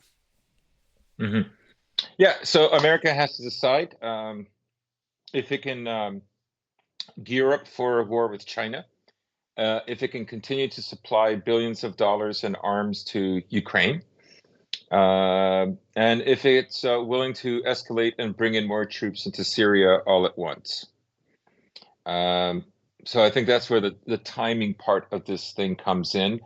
Syria is in a desperate situation, but it also could be that they're looking at this as an opportunity to begin driving the Americans out. The other unprecedented thing that happened was it wasn't really effective, but for the first time, they began bombing the oil rigs in Syria in order to stop the Americans from stealing more oil. Uh, Now, the Americans managed to get things back up and running, but that's an unprecedented attack. And, you know, um, Iran is apparently working on a hypersonic missile. I'm sure in no small part because of its cooperation with Russia. And it already has interballistic missiles, so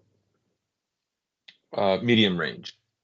So it it too, I think, feels emboldened. And of course, this chaos in Israel right now.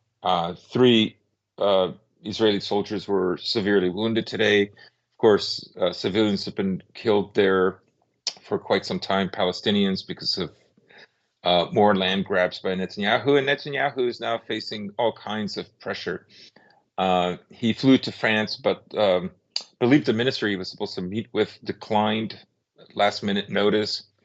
There were lots of laughs about this on Telegram. Um, And he doesn't even so have the, his the direct line into the White House anymore. Him and Biden are completely on the rocks.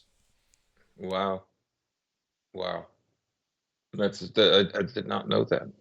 Yeah, it's been a quite the situation between it where Netanyahu refuses to talk to Biden until Biden calls him first, and Biden has not contacted him because Israel has found itself on such a periphery compared to the issue with Russia and Ukraine, and then to a lesser degree China, where unlike say during the Trump administration when you had a much more, for lack of a better word, stable world where Netanyahu could pick up the phone and either talk to Trump or Kushner within 5 minutes, if even, and that's a long wait time, even if that is the case. With Biden, he's refusing to even initiate contact until Biden does. And like I said, although I have no illusion that the Zionist influence has been overthrown from the American government, at least the current administration is not as rabidly first principle Zionist as, say, the Trump administration was. So you have an Israel that is not abandoned, but let's just say on the back burner as far as Washington is concerned. You have internal legal and civil issues. You have the growing issues with the Palestinians. You have Iran and Saudi Arabia coming to terms after the so-called Abraham Accords were supposed to put the Gulf states and the Arab world in your block against the Iranian menace, so to speak.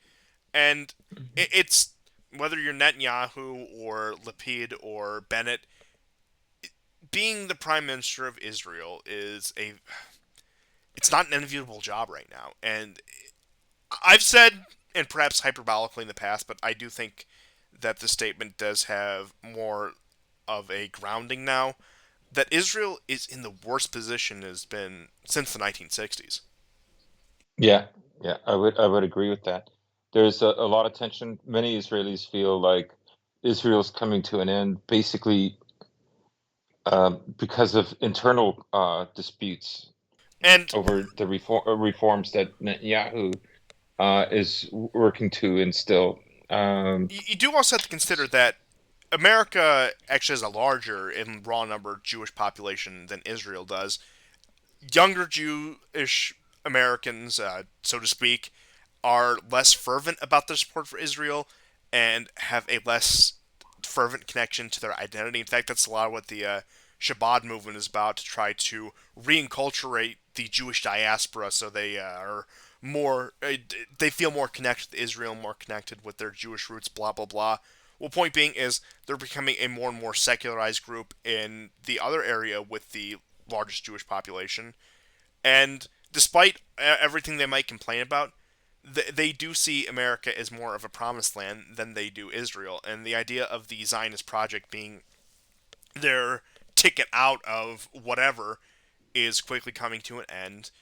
And not to get too esoteric about it, but just keep in mind, you want to even go back to biblical narratives. Seldom was there. I don't think ever was there was an Israeli state or an Israeli kingdom. I suppose back in those days that lasted for more than 80 years. So we're at 77 years of Israel right now. We're pushing that 80th anniversary sooner rather than later. So perhaps perhaps there's more credence to that. Perhaps we will see that go down the road. But in terms of Jewish dedication to Israel, it's certainly not what it was after the Six Day War. It's certainly not what it was after, say, September 11th. And they feel that they have more of a viable project in America, despite everything, despite all of the strife internally in America and with the American empire, than they do with the Israeli state, with the Zionist state, which I think that really speaks volumes. Yes. I mean, I don't know how it's going to go because there's a lot on the line. Um, and, 75% of the time when one hegemon is threatened by another, there's war. And so I think it's very likely. It is kind of ironic because, the main reason that America would not allow Russia to side with it, because remember, not Gorbachev, sorry, Yeltsin and Putin both asked to join NATO, and they were both laughed at. They weren't just declined, they were laughed at, which tells you what all the ultimate plans of America NATO were. They could not afford to have Russia in NATO to hem in China.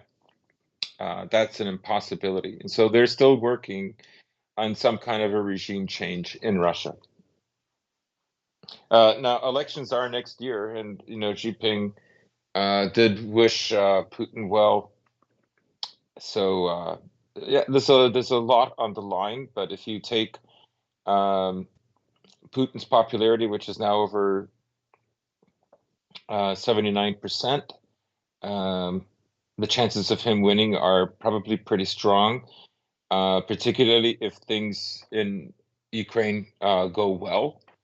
Um, I think we're going to find out what the course of the war is going to be like in Oh, Ukraine well, in the next 3-4 months. here's a timely recent quote from Kissinger.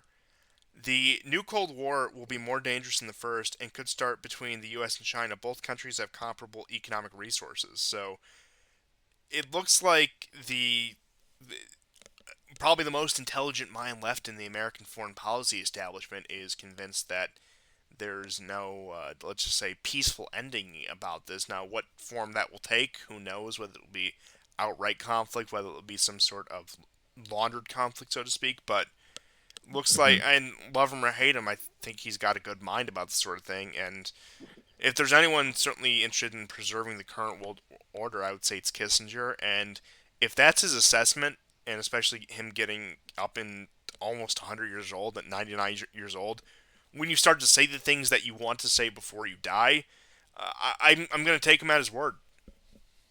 Hmm. Hmm. But briefly, to cover other Middle Eastern news that we do have, is that OPEC has agreed to cut production by roughly 2 million barrels a day. Russia and Iran are currently in the process of a new deal to develop energy fields in Iran with an Iranian energy company that I'm not sure if I can say this name on air. I'll just spell it for you and let you guess on how you might pronounce it. That is Nigaz. So I I'm not sure how one would pronounce that, but that is the name of Right. this energy company that is involved in this deal. So there is that. Egypt has moved to join the BRICS Development Bank, and that's on top of other agreements between Egypt and Russia right now in regards to the Suez Canal, which I can give you more detail about right here. So, Egypt and Russia have agreed to expand the area of land allocated for the Russian industrial zone planned in the economic zone of the Suez Canal. The agreement also provides a significant expansion of opportunities for the RPP companies. to sell their products on the Egyptian market. So Egypt has been one of these countries that is could fall under either the status of secondary or tertiary power that has a very significant geography, especially with the Suez Canal, that has been extending ties with both Russia and China. They've been one of these countries that will buy Russian oil and then sell it back to the Europeans at a great markup, and has done fantastic things for them. On top of Saudi Arabia and India have been the other two that have been doing that consistently as well. And the Suez Canal, arguably the most important trade choke point in the world, and that's probably evidenced by when it got clogged up a couple years back in March of 2021. It's You can't really understate the significance of Egypt flipping. And Egypt, which historically has been bribed to be a steadfast American ally, both on the topic of Israel and on the topic of the Suez Canal. In fact, there was a time there where Egypt was receiving more foreign aid from the U.S. than Israel was, because that's how vital of a partner it was in that regard. So Egypt has moved to expand its cooperation with Russia in that regard, and I have little reason to believe that any sort of color revolution is going to happen in Egypt at this point, especially with the direction that they have been going. Sisi has been in power for the better part of a decade at this point. Despite issues with terrorism and other violent attacks, compared to a lot of other Middle Eastern countries and compared to his alternatives in Egypt, he's done a decent job at keeping the country stable enough to be a functional country. So he's certainly not the Muslim Brotherhood, which he actually came to power to overthrow. So there is that, and the possibility of any significant opposition dislodging him is not very likely. But the other news we have out of, I guess you could call it the Middle East, is the renewed tensions between Armenia and Azerbaijan, and in fact, the Iranians also have found themselves in the middle of this. So there's been reports from the IRGC that Iranian air defense units are activated between the border of Armenia and Azerbaijan and have been put on high alert. You have Aliyev coming out and making statements uh, regarding the current issue with Azerbaijan, and just to read what he had said here, uh, we have there is one condition for them, that being the Armenians, to live comfortably on 29,000 square kilometer. Armenia must accept our conditions, so threatening to resume the war if Armenia does not give in to the current demands. And also, as you were mentioning, with the possibility of Azerbaijan being an American air base and their close alignment with Israel, that has led to increased tensions with Iran, and they've been moving military assets towards the border with Armenia and Azerbaijan for about a year and a half now, ever since the, I would say, November 2020 peace agreement. They've expressed more interest in it, and they have dedicated themselves to this, that Armenia falling would have profound consequences for Iran's position in the region, in which case you could see them as being a bit of unlikely allies, especially considering that, looking at the demographics and looking at the outline of the region, you would expect abstractly Iran and Azerbaijan to be strong allies, but at this point they're anything but. And the conflict in Armenia one of those one of those things that I would say, for lack of a better word, is a foregone conclusion that at this point, with the amount of color revolution activity, with Pashinyan in particular's actions, they have walked themselves into such a situation where they cannot win this. And even just now, in regard to earthquake aid, you've had an opening of borders between Turkey and Armenia. And of course, Turkey has been one of these other steadfast allies of Azerbaijan, which could create a very strange dynamic as Turkey does drift away from the West and does drift more towards Russia and China, especially in light of the Turkish elections that are coming up. So, once again, we find Turkey being the wild card in all of this. And The only thing that I think could even come close to securing Armenia's position is a actual outright conflict between Iran and Azerbaijan, because at that point the Armenians have forsaken Russia, they've forsaken the Collective Security Treaty Organization CSTO, and there's no way out of it at this point beyond capitulation. To Aliyev coming out and making the kind of demands that he did for the Armenians to quote unquote live comfortably within Nagorno Karabakh. But unless, and that's also a risky factor, because as armed conflict breaks out, especially if it were to be to that degree, you could see a situation where ethnic cleansing is just carried out in full of the Armenians from Nagorno Karabakh back into Armenia proper, if just not outright anywhere else, or worst case scenario, just a complete disregard for their lives and livelihoods, and uh, possible tens of thousands, if not hundreds of thousands, of deaths on the line. So Mhm. it's I wouldn't say it's a no-win situation for Armenia, but I would say 99 out of 100 scenarios, for example, do not end well for the Armenians as a state or a people. And I don't take pleasure in saying that. I certainly, in this conflict in the broader region, do find myself largely sympathetic with the Armenians and their cause, but looking at it just completely realistically, I can't say there's much hope from them from the perspective I'm looking at it from, at least. Right. And, there is a road from the Nagorno-Karabakh where is just south of the Lachen border that the Azeris, the Azerbaijanis, they're known as Azeris, have blocked it. Now, Russian peacekeepers are there, and Russian peacekeepers basically patrol the majority of Nagorno-Karabakh. But of course, the Azeris have taken over some of these areas. Now, I don't know how they're going to solve this conflict. Pashinyan, Armenia's president, looks like he really wants to be with the West. I mean, I think he's essentially a Western puppet. But what is the West going to give him? I mean, we spoke on the last show where he was essentially sabotaging his own military after its own military was actually successful against the Azerbaijanis. And I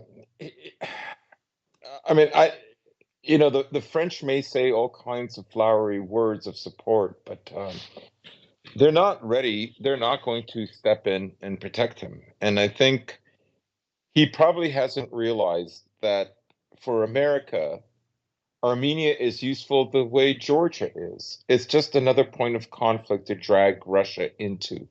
It isn't for Armenia. Armenia will not gain anything from it. And he's weakened his own country since he's become president.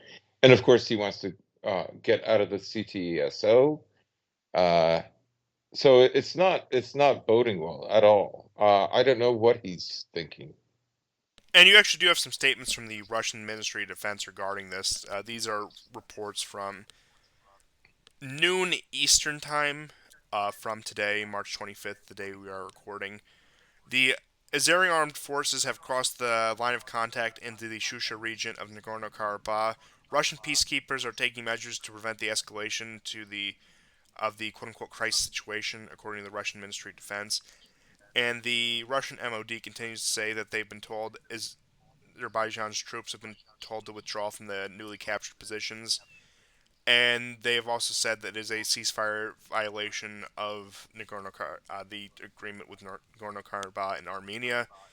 And the ultimate update on that, as of almost 4 p.m. Eastern Standard Time, is after the position advanced the Azeri armed forces to one of the heights in the Stepanakert, um, Gaibelshen Lizagor Road. Forgive me if there's any Armenian speakers out there, because I probably butchered that. Russian peacekeepers occupied this height to control it, according to the information headquarters of Artsakh. So The situation has not boiled over into open conflict just yet, but this does appear to be yet another escalation that could boil over into the war that, I hate to say it, ends Armenia. And their constant refusal to cooperate with CTSO, with Russia, to try to vainly align themselves to the West as if the French Foreign Legion is going to come in and fight back the Azeri forces and all their affiliates, is simply not going to happen. Especially at this point, even if there was some great reconciliation with Russia, while they would be instrumental in being able to form a peace agreement between the two, ultimately, given their current objectives and their current war effort, they're not going to be able to dedicate too much to this. So at this point, really the only outside support that the Iranians could realistically rely on to improve their situation in any way, shape, or form are the Iranians, which even that comes with a big question whether they would be capable of doing something like this or whether they'd want to commit to such escalated tensions with Azerbaijan, especially given its close ties to Israel and the West as well. And it is this warped situation where Armenia thinks that it can appeal to the West for freedom and democracy in order to repel the Azeri forces when Azerbaijan has spent the past decade at least aligning itself with Western powers, cutting energy deals with the European Union, etc., etc., etc., to the point where they expect the West to also support Armenia against the relationship that they'd already established with Azerbaijan and all the money and support they've already thrown behind Azerbaijan. And even the U.S. has been always vague on the question whether it's more pro Armenia or anti Azerbaijan or whatever, to the point where it won't really commit it. And a lot of European countries like that as well, where they will take a tepidly pro Armenian line, but all of their actions suggest that they see more of a vested interest in Azerbaijan winning.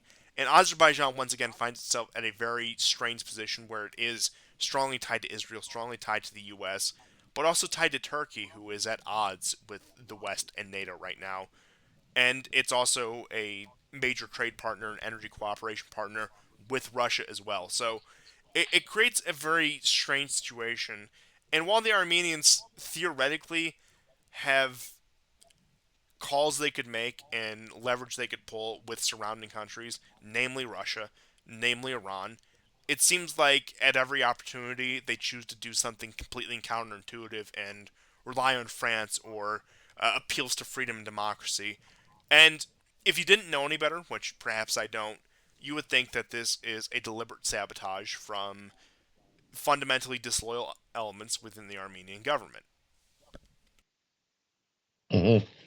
Yeah, it's baffling to me. It's suicidal. I don't understand it. I don't think there. Especially because Armenians tend to have good friendships with Russians. I personally know an Armenian um, from Russia, uh, a gymnastics coach, and I've had many great conversations with him. And he's actually the first person when I asked him about the Holodomor, and he told me how much starvation there was in southern Russia as well, and how much he remembered. He's not a lot older than me, but he is a little older than me, and of course, what his father told him. So I'm kind of astonished. I Um, don't want to get too sidetracked on the question of Russian Armenian relations between peoples, but I will point out a couple things. So, number one, there's a major Armenian diaspora in Russia. I think it's the largest Armenian diaspora in the world, even bigger than the U.S., even bigger than Lebanon, Palestine, Syria, mhm. etc. And while there are Russians who don't like Caucasians, I use that in the sense of people from the Caucasus in their country, there isn't outright violence or discrimination against this Armenian diaspora in Russia. They live relatively comfortable lives. Another thing I will mention is that Sergei Lavrov is also of partial Armenian descent. So Yeah, I could imagine, especially when it comes to Russia's approach to Armenia, that him being so influential in Russia's foreign policy, being the foreign minister, probably has sympathetic towards the place of where I believe it's his uh, paternal side of the family came from, because I think he actually It had a more Armenian last name that he changed to be more Russian as he got more involved in Russian public life. But I can imagine there's probably a great deal of sympathy there as well. So it really makes you wonder, and to my understanding, the Armenians in Armenia as well also have, aside from the liberal NGO protesters that you get in every country, have a generally positive disposition towards the Russians, and that its forsaking is completely the work of Pashinyan and his political allies, which is driving the nation into a what can only be described as a literal death spiral. Yeah, it's going to be tragic. Like I feel very bad for them every time I hear about the Azeris doing this. I mean, I've seen the execution videos by the Azeris. I've seen how they've driven Armenians out of their homes. This is a landlocked country. At least Azerbaijan has resources like oil and gas, and it has a port, and it's going to play a big role. I don't, I know it wants, a route leading it to Turkey, and that's what's also interesting is today Pashinyan announced that he's opening up um, the border between himself and Turkey. So that could be quite interesting. Maybe that's the long game Yeah, I mean, with his support for the West. time and time again, whether it be Ukraine, whether it be Georgia, whether it be Armenia, you see, the fruits of color revolution are in front of the world. Yet so many are taken in by it. So many want to Mm. embark down this just absolutely destructive path. And the look, if you want to make the worst argument possible for Russia, you could talk about the relationship between Russia and Ukraine or Russia and Georgia, which are much more contentious than the relationship between Russia and Armenia. There has not been the tension that exists between Russia and Armenia that exists between, say, the other two historically. In fact, the Armenians have, for the past several centuries, especially being under either Turkish or Iranian domination, viewed the Russians as an overall protector, as a European Christian empire that could secure their front against the invading Muslims. And that has been the relationship between them, what, since the 16th, 17th century? Maybe a little later, like Hmm. 18th century. But point being, for about 300, 350 years, you could say. And that's about as long as, say, North America has been colonized by Europeans, in any real sense at least. So, just to put that in the ultimate perspective. And they're supposed to flip on a dime. And look, you may think that's an antiquated way of viewing the world, but fundamentally, the Armenians are in no different position than they were, say, 350 years ago, where they do need that protection from a European, and I guess we could say is an ostensibly Christian empire against the hostile neighboring forces. And like a lot of people probably think, oh, you're looking at the world through a 17th, 18th century lens. Well, that might be, but at the end of the day, it's true. Yeah, it's still relevant today. Um, I mean, no matter how much the West has changed, though, just look at the Anglosphere. It's in some respects, it's almost a completely different civilization from 100 years ago, and yet, in some ways, there's a continuity. It's it's baffling. All of it's just baffling. But I suppose that being said, we do have a little bit of European and Asian news to round out the show, so I will just briefly go through some of these points here. So perhaps the main story out of Europe is that the riots in France have not only continued but escalated. So there were no confidence votes earlier this week in France, and one was set forth as a coalition vote coming from a general place of discontent with Macron. The other one came from Le Pen's party, which I believe is National Rally at this point, Front National. They rebrand all the time. But the first one was defeated heavily, and well, the second one was defeated heavily, but the first one was defeated, but within narrower margins. So the French government survived two no confidence votes, which many thought that were going to be the undoing the French government. Now, I didn't. I had no illusions that this was going to happen, but only since then have the riots escalated to the point where I believe it was actually you had the Bordeaux City Hall just completely torched by the protesters at that point, and you've had more and more significant buildings completely torched. And while I do not believe that this is going to escalate into anything greater, that these riots will dissipate, much like the Yellow Vests did in 2018, 2019, if I was looking at this in a vacuum, it is rather reminiscent of the counter protests to the Maidan in eastern Ukraine when you actually saw the locals there seize the organs of government, as it were, and actually take authority, cast down the Ukrainian flag, hoist up the Russian or the Donbass flag, whatever. And I'm not comparing the two situations at all. But in terms of French rioting, which is relatively commonplace, if we're just being honest, usually doesn't result in any great change beyond some sort of minor government reform. The level of rioting they've done has probably been the most significant since you could probably say the formation of the Fifth Republic, going all the way back to what was that, 1968, somewhere around there. So I don't know. Maybe this is the impetus for a new constitutional convention in France, where they're going to lead to the formation of the Sixth Republic, as it were. Now, I wouldn't go that far yet, but point being is, discontent is still not solved, and Macron has had these problems since he's assumed office. But because of the way the French elections have shaken out every time, where the primary opposition is always, almost always, the past several cycles, and the past two cycles in particular, has been Le Pen's party, has been the distinctively rightist party. People will band around the center in order to defeat the quote unquote evil, far right, racist, fascist, blah, blah, blah, blah, blah. And they end up with people like Macron in power time and time again. And they continue these riots, which are somewhere between impotent and genuine discontent, because you, once again, you see this substantial action on the ground, the substantial expression of dissatisfaction, but ultimately what it ends up yielding is never really anything that great. And it, it does create a somewhat contradictory view of France, in at least my personal analysis, where it's the nation that in the West that I think has the most potential to do a complete 180 overnight. That if you were to have a cabal of military officers seize control of any Western country, it would be France.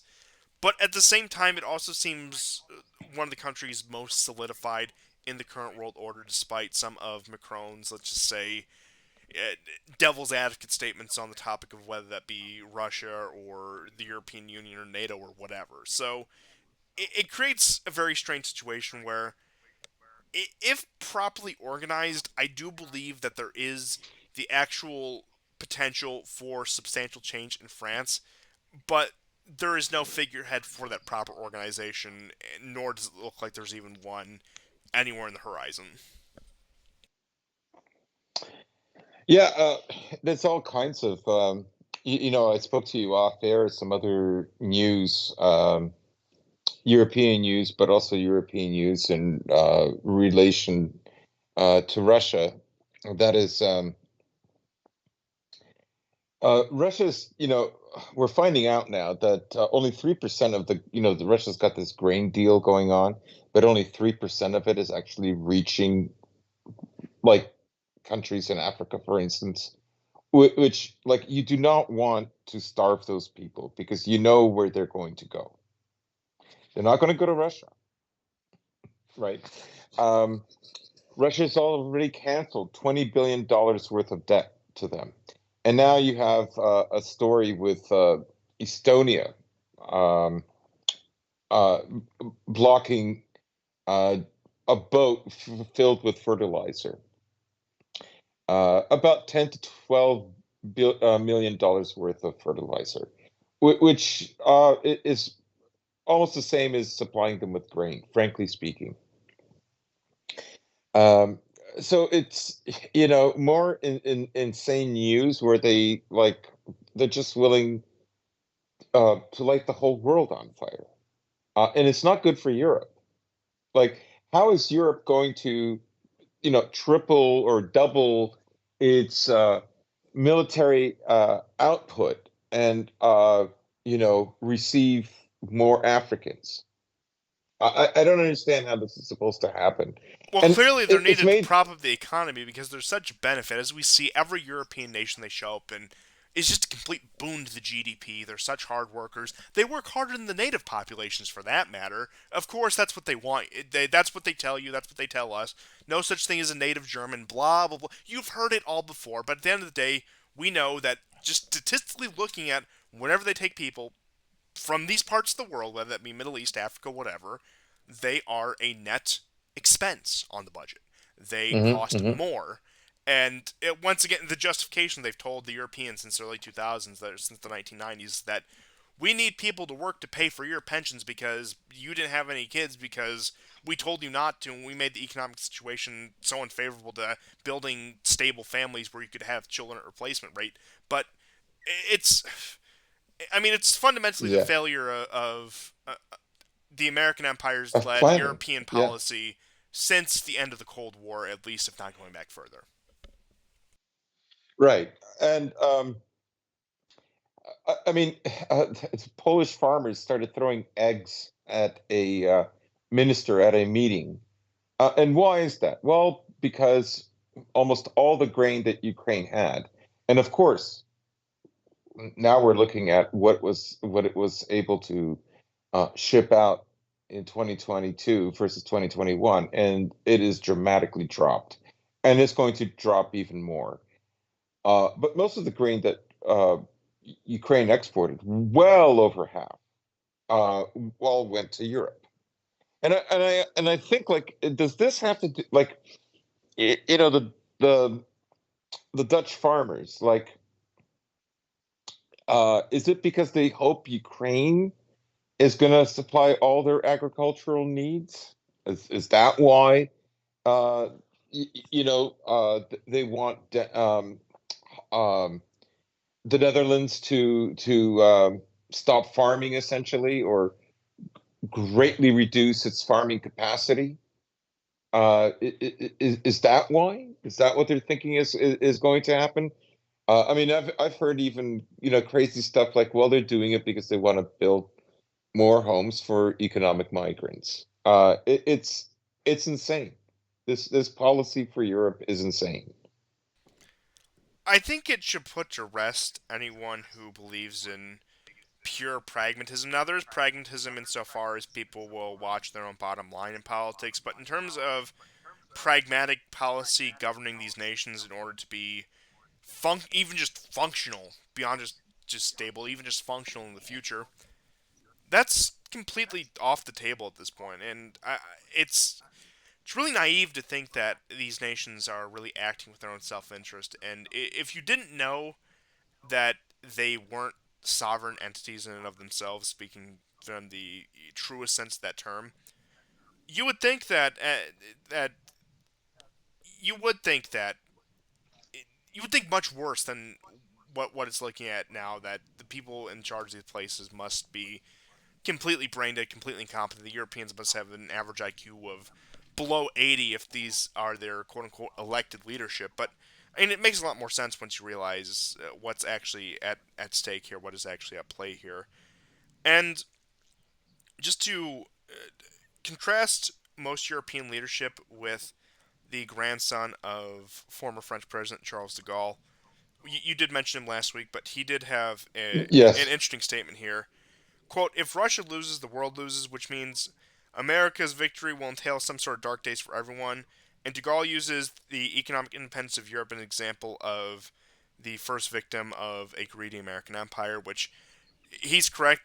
The Europeans, and I'm not going to pretend like, especially post World War II, it was too voluntary of a choice, but at the end of the day, they did hitch their wagons to the American empire for the sake of convenience, for lack of a better option, rather than trying to try some sort of internal reconstruction, which I can understand why that may have been the case at the time, but this is the consequences of the actions that were made 70, 80 years ago at this point that they've completely beholden themselves to America, and their only foreseeable escape route, which was that formation of a I'm not even saying an alliance, but that economic cooperation bloc with Russia to any degree that what we saw developing with the Nord Stream pipelines, what we saw really developing before 2013, well, that door has been completely slammed, and I doubt it's going to be reopened anytime in the future. Now, maybe if there is a major upheaval in Europe overnight, that could be the case, but I I'm sorry, but I doubt that's going to be the Hmm. case. And also in terms of European sovereignty being a complete joke, the populist movement in Italy, for any of you who still held out any degree of hope for the right wing coalition there, has gone Yeah. completely off the rails. Popular ratings for the Meloni government have stagnated. And while initially, although a lot of people see the point that, well, of course, it's a NATO country, it's one of the main areas of American occupation in Europe, maybe they'll at least cut back on the NGOs and the immigration problem. Only problem is immigration went up during Maloney. Now, I will say, once again, to play the devil advocate, which I've been doing all show, that these NGOs, of course, are going to ramp up their efforts under right-wing governments as a punishment to the people and also to demoralize them, seeing that, look, the right-wing governments are even worse at keeping track of immigration than the left-wing governments, so why even bother with right-wing coalitions? You should just surrender to us. I agree, that is a tactic that they do employ, but point being is, there's been not a modicum of effort by the Italian government to curtail the increased immigration rate by these NGOs. You had the left-wing Italian government in 2016, 2017, was it, that actually was implementing anti-NGO laws that cut back on a lot of these groups that were boating over migrants or coming out of Libya. Now, their point of origin were just about everywhere from Africa and the Middle East, but there was real progress on that. You had Maloney have a complete, for lack of a better term, Yeah. woman moment in front of the Italian Parliament about how you people don't value freedom and democracy because you don't want to send our entire wealth and livelihood to the Ukrainian struggle, so therefore Europe is going to be speaking Chinese because I need to twist myself in so many knots to justify that. And as what happens with every Italian government, they have completely dropped the ball on this. Their popularity is starting to stagnate. And we're about 12 to 18 months out from the next election, and I look forward to analyzing that one as well and getting up a small amount of hope that perhaps a competent coalition that is not complete slaves of the American empire or whatever else may take power. And I will be disappointed again in 12 to 18 months, and I'll be giving this exact same spiel. And let's see, let's add 3 to that in 15 to 21 months, as it were. So I will see you then on that topic, but we do have a bit more European news because I've been meaning to get to that for the past few episodes, but it always gets eclipsed. So in terms of governments collapsing, real Mediterranean tradition, the Greek government is slated for elections in May because of the train derailments that happened in Greece about 3 weeks ago. That there was a major train accident that led to a crisis in confidence in terms of the government's ability to manage infrastructure and transportation, on top of a myriad of other issues. But we're in yet another cycle of Mediterranean government collapsing, and we have in southern Europe Spain looking like the beacon of stability. And I really don't know what more I can say than that statement. It's I mean, the Spanish government's been in power for like 3 or 4 years at this point. That's some precedent post Franco, but I digress on that point. So, getting on to a bit more relevant European news, you do have Turkey sticking to a steadfast rejection of Swedish expansion into NATO. You have, also on the topic of NATO expansion, Hungary is firm on rejecting the entry of Ukraine into NATO as long as the situation with the Transcarpathian Hungarian minorities remains as it does. Now, I've discussed this before. Let's just say Ukraine decides to write an exception into the language and nationality law that says Hungarians are exempt for some reason. And not that they would ever do that. I doubt the Hungarian line on that would really change. And for example, although they affirm that they support Finnish and Swedish NATO membership, they still kick that can down the road every opportunity they get. So Ukrainian membership certainly would not be on the table for that, so that keeps on being delayed. Several European countries have said that they would comply with the International Criminal Court warrant on Putin, which really those are the only countries that are part of the International Criminal Court. Hungary, of course, said it would not comply with such a warrant if they were to arrive in the country. In more Hungarian news, Hungary, along with Bulgaria, have refused to participate in the purchase of weapons by the European Union for Ukraine. And to round out news on Hungary in particular, after the EU summit in Brussels, Orban did arrive in Belgrade to meet with Vucic, who is in a very uncomfortable position himself when it comes to the situation with Kosovo, which I will get into in just a moment here. And he had met with Vucic. It was a pretty routine meeting. Nothing much really came of it, but it does show that nascent bloc that is forming of these smaller European nations that haven't quite broken away from the American Empire but are growing more and more discontented with it, led by Hungary and Serbia, which once again puts the Kosovo question into a whole new light and casts all the more doubt and confusion on that in particular.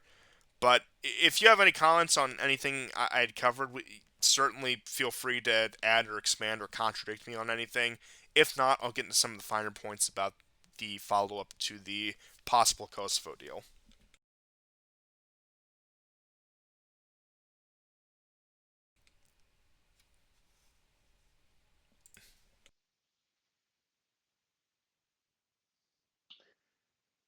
Yeah,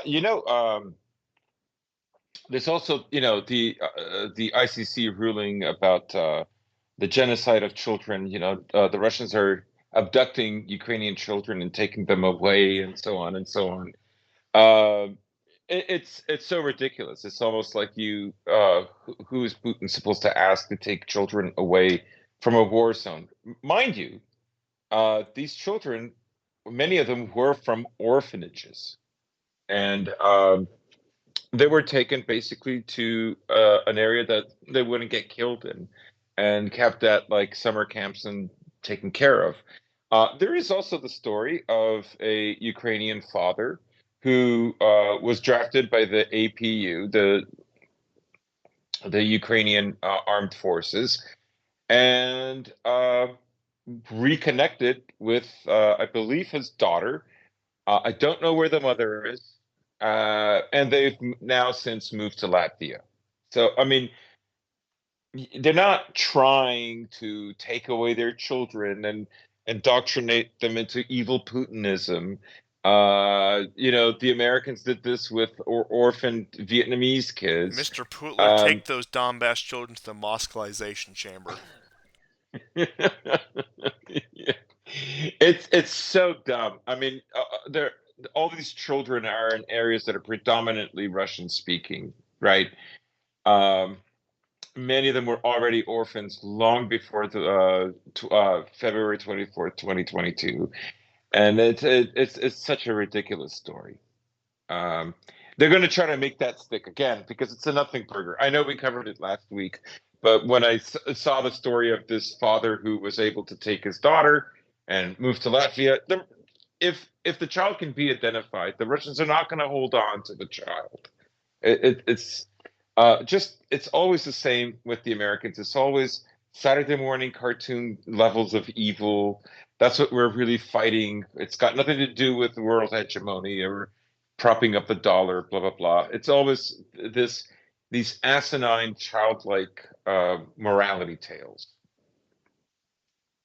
Because the average American mind can comprehend nothing more, especially now in the 21st century when they've been fed nothing but a diet of, say, Marvel movies and primetime television. So these are the kind of narratives that I hate to sound cliche, they've been programmed to believe. So, of course, that is what is going to be carried on. Now, I know hypocrisy doesn't really count for anything here, but the celebration of NATO coalition forces evacuating Afghan children upon the fall of Kabul, and what a Mm, wonderful mm. humanitarian action that was. But Yeah, yeah. that's that doesn't apply when you live in the Donbass, I guess. But to move more broadly onto our last major piece of European news before I clean up some of the smaller items is the current situation with Serbia and Kosovo. So there was that very let's just say, what appeared to be weak move by Vucic when it came to the issue of Kosovo and recognition, normalization of relations. So the there's been a counter narrative that has been presented to me, and this comes from the Telegram channel. To give proper credit to this, I'm not necessarily saying I agree with this, but I think it's interesting enough to worth mentioning. This is from Little Entente on Telegram, which is it's a smaller channel, but it does some interesting work. I think it's this. I think they're based out of Romania, and they just give takes on the Balkans in particular. But just the author of this small little post from this, just to read this in full. Talks in both Serbian and Albanian press for another round of negotiations to be done next month. Uh, After the passage of Orthodox Easter, when Vucic would eventually give into recognition of Kosovo. Here's why this would not happen. You can say a lot of things about Vucic, but for two of his terms, he's actually refused to recognize Kosovo no matter what external pressure. Serbian society would crumble with no foreign funds to give into that. But there's one misconception that makes most people think Vucic will do it. The disconnect of the political class from the people of Eastern Europe. Sure, one can say this is true, but I don't necessarily disagree with it. But Vucic decides to recognize Kosovo in the slightest, public outcry will legitimately make the Serbian political class collapse. There are tens of thousands of people protesting not to recognize Kosovo without there even being talks of it. Imagine the outrage the Serbian society would have if this actually happened. There's been riots over Serbia to not recognize Kosovo when there's barely any talk of it. This isn't just nationalists, this is something the entire nation actually refuses to consider. No recognition of Kosovo, no admission into the United Nations. Simple. Serbian society risks a situation like Georgia or even France for something like the recognition of Kosovo, which is deemed illegitimate by multiple EU and NATO members, giving consistent legitimacy to the Serbian claim that Kosovo should not exist. So I think that's an interesting counterclaim that Vucic wouldn't do that, but I do think the disconnect is still enough where something like that could be forced. But I did think that was an interesting enough counter narrative Hmm. to Hmm. propose. But there was some other news about Vucic and He gave a pretty impassioned speech today. yeah, I was actually just about to get to the speech right there, but he was in front of the crowds and he was denouncing NATO and his attempts to impose on Serbia. And of course, this was, as you said, around the what is it, 23rd, 24th anniversary of the NATO bombings on Serbia back in 1999. So yeah, that'd be 24 years, March 2023 to about going all the way back to March 1999. But that is that could very well be a political move. I don't doubt that. But point being is, I would say in terms of disconnect, what disconnect he had was probably dispelled by that rally. The fact that that rally had so much public support and the statements they gave had so much public support that he had to pivot to that position. That possibly his statements regarding the Kosovo issue were to just keep the European Union, NATO, and the American empire in general at bay in order to buy more time. Now, am I saying Vucic is immune to selling out Serbia on the Kosovo question? Absolutely not. But I do think after just the outcry based on mere mention of it, that the post I read from the Telegram channel Little Entente, which once again I would recommend to anyone, does hold a bit more weight than what I initially gave it when I first read it back Mm. on. I think that was actually right after we recorded our last show last Saturday, or the Sunday, which would be the day after the show. So point being is, I think that holds a little bit more weight now. And the Kosovo question, much like the question of Finland and Sweden into NATO, which is with Hungary. Now, I'm not comparing the gravity of the questions of those two countries by any means, but just in terms of the method applied, it will be yet another can kicked down the road, and that every opportunity presented, they will delay this, they will delay any talks. This Vucic will actively avoid addressing this question because he knows that if he actually commits to addressing this question, there his hand will be forced to sell out on it. So after a certain point, it's going to be he accepts it if he even talks about it. Even talking about it is accepting it. So what his strategy appears to be, from what I've gathered, is that he just simply needs to avoid entering into formal negotiations regarding the issue because it is a no-win situation for him personally or Serbia as a nation. Hmm. Hmm. Hey, yeah. Um, I'm with you. I don't know for certain what's going to happen because in many ways Serbia has never been more isolated, and the pressure placed upon it has never been more heavy.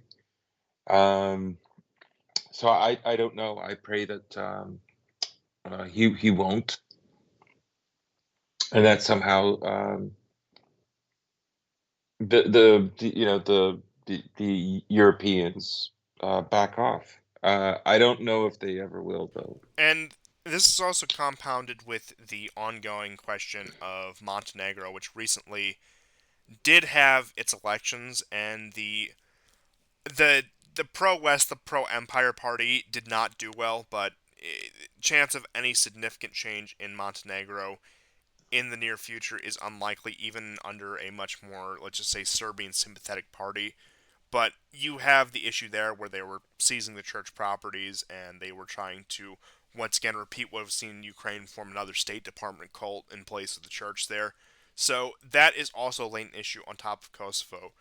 And one domino falling would knock down the entire. It, once again, reinvoking domino theory, but in a much more legitimate sense this time, because that actually would be one thing leading to another. So, the, while the Kosovo question, especially when it comes to Serbian identity, is far more important, that is not to ignore the question of Montenegro and the potential consequences that could have for that as well. Yeah, I mean, um, we were saying off air just the kind of war footing that the West is on, and I know the UK is not part of the EU anymore, technically Officially. speaking, officially, but it is part of NATO, and I'm sure it plays a big role in the pressure that's applied on Serbia. The Times of London had an article recently. Ukrainian unit maims Russian soldiers instead of killing them. The logic is, according to Thor, according to the leader of a unit called Thor Special Operations, it's better to uh, they have an arm or a leg missing because then there'll be a greater weight on the Russian state. Um, Notice that there's no moral judgment to this. It's just like, oh, it's surprisingly effective.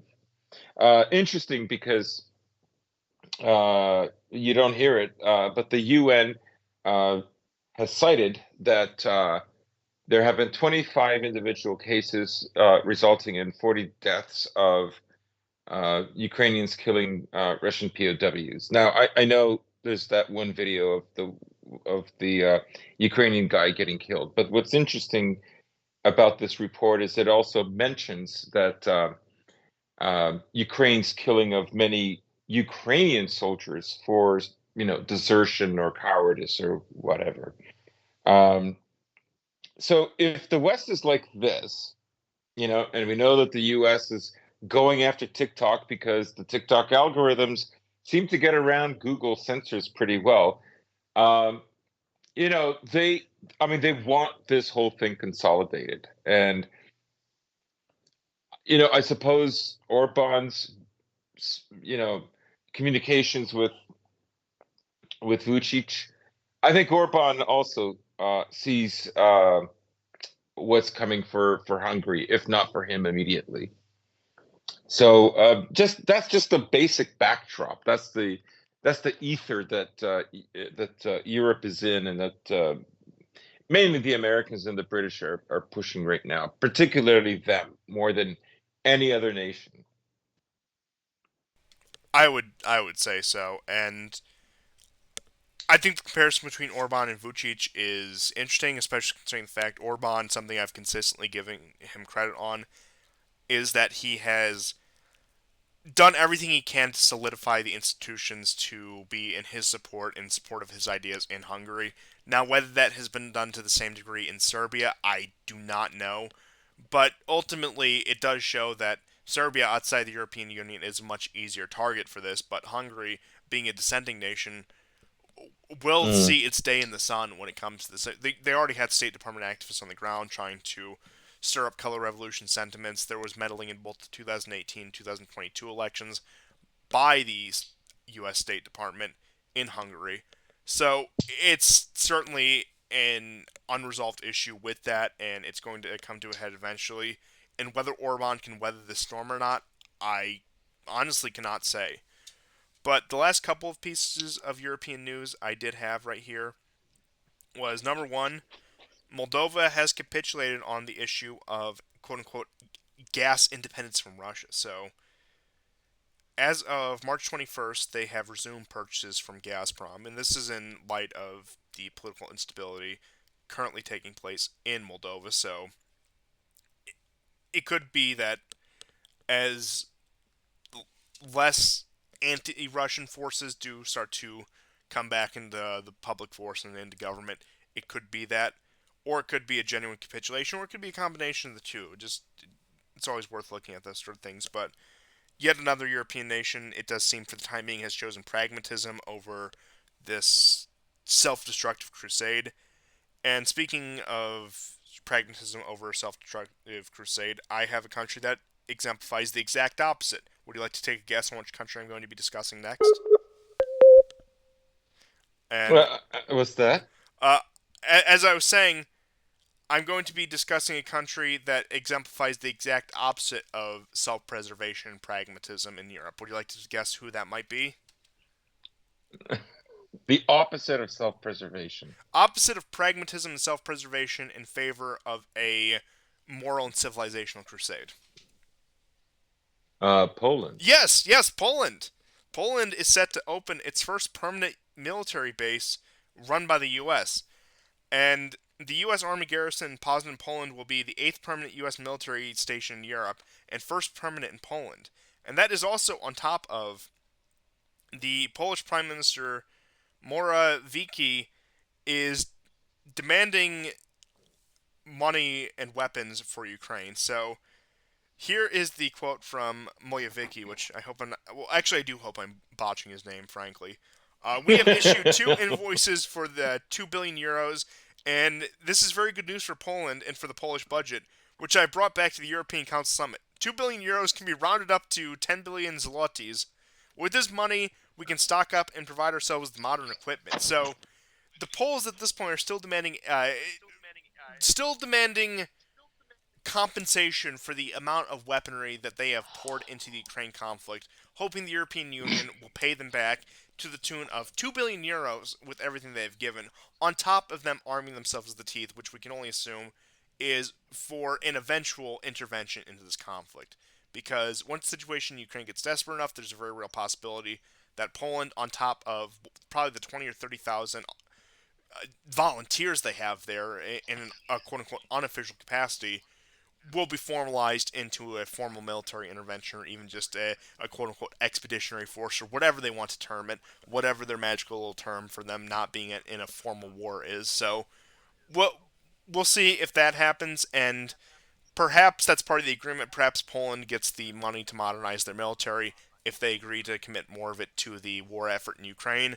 But it's also one of those things I think is just a foregone conclusion at this point that Poland will become deeper involved in Ukraine, if if not as an official actor, certainly as an unofficial actor, that you will have a completely underground Polish military operation. I mean, you already do have a completely underground Polish military operation taking place in Ukraine right now, which is only set to expand, if not be outright formalized into an actual military operation. Hmm. Yeah,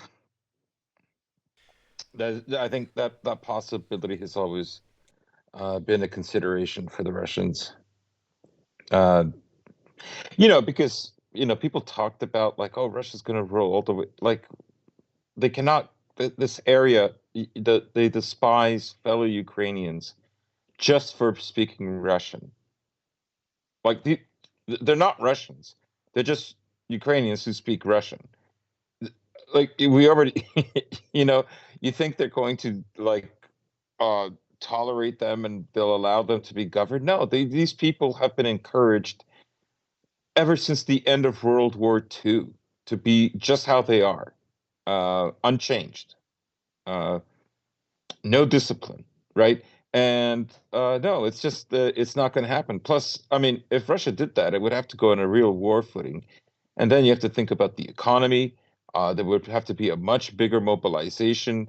Putin is not going to chance all of that with a destabilization. He has to go small and limited, and the cost has to be greater on Europe, Ukrainians, and the collective West. That's what has to happen. Yeah, exactly. That's That the strategy. we're not going to see expansion of this war pushed by Russia. We're going to see it pushed by NATO with a Russian response, and that's the reason for the buildup in Belarus. That it's not an offensive buildup; is frankly a defensive buildup. Frankly, in my assessment, either to confront any potential great Polish expansion into the war or to cut a path to Kaliningrad if need be. So it's not going to come from Russia. They have no interest in this, either from a pragmatic stance or even from a stance of the personal gain of Putin or any of the military staff from Prigozhin, Shoigu, whoever else it may be. They're not going to expand this war. They're simply not in the position to. Even if they do have some diabolical Russian imperialist design that sees Poland back under Russian subjugation, blah blah blah. It's simply not going to happen for the foreseeable future. It's it's laughable, frankly, that the idea that Hmm. people even consider any of this. But I will wrap up the show. Well, I mean, No, go ahead. Go ahead. I'll just say one thing on this topic. Just this week, March 20th, Senator Diana Skiosowaka introduced a bill terminating the 1997 treaty between Bucharest and Kiev, under which Romania will annex northern Bukovina, Herz region, Buyak, Zahul, Volgograd, and Ismail. Uh, so Tragic day for Romanian ear dentists. Tragic day.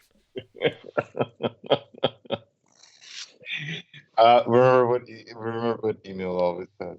If Romanians are quiet, it means they're doing something weaselly. It's not a wrong And sentiment. here it is.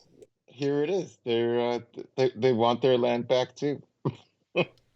That I, you know what I look. I've always had a soft spot for the Romanians as people, so I will say Bukovina is Romania as much as Kosovo is Serbia. I'm just gonna go out on the record say that I'm throwing in my lot with the Romanian people. This is not because I have any let's just say entanglements with any Romanians in my personal life or otherwise. That's certainly not.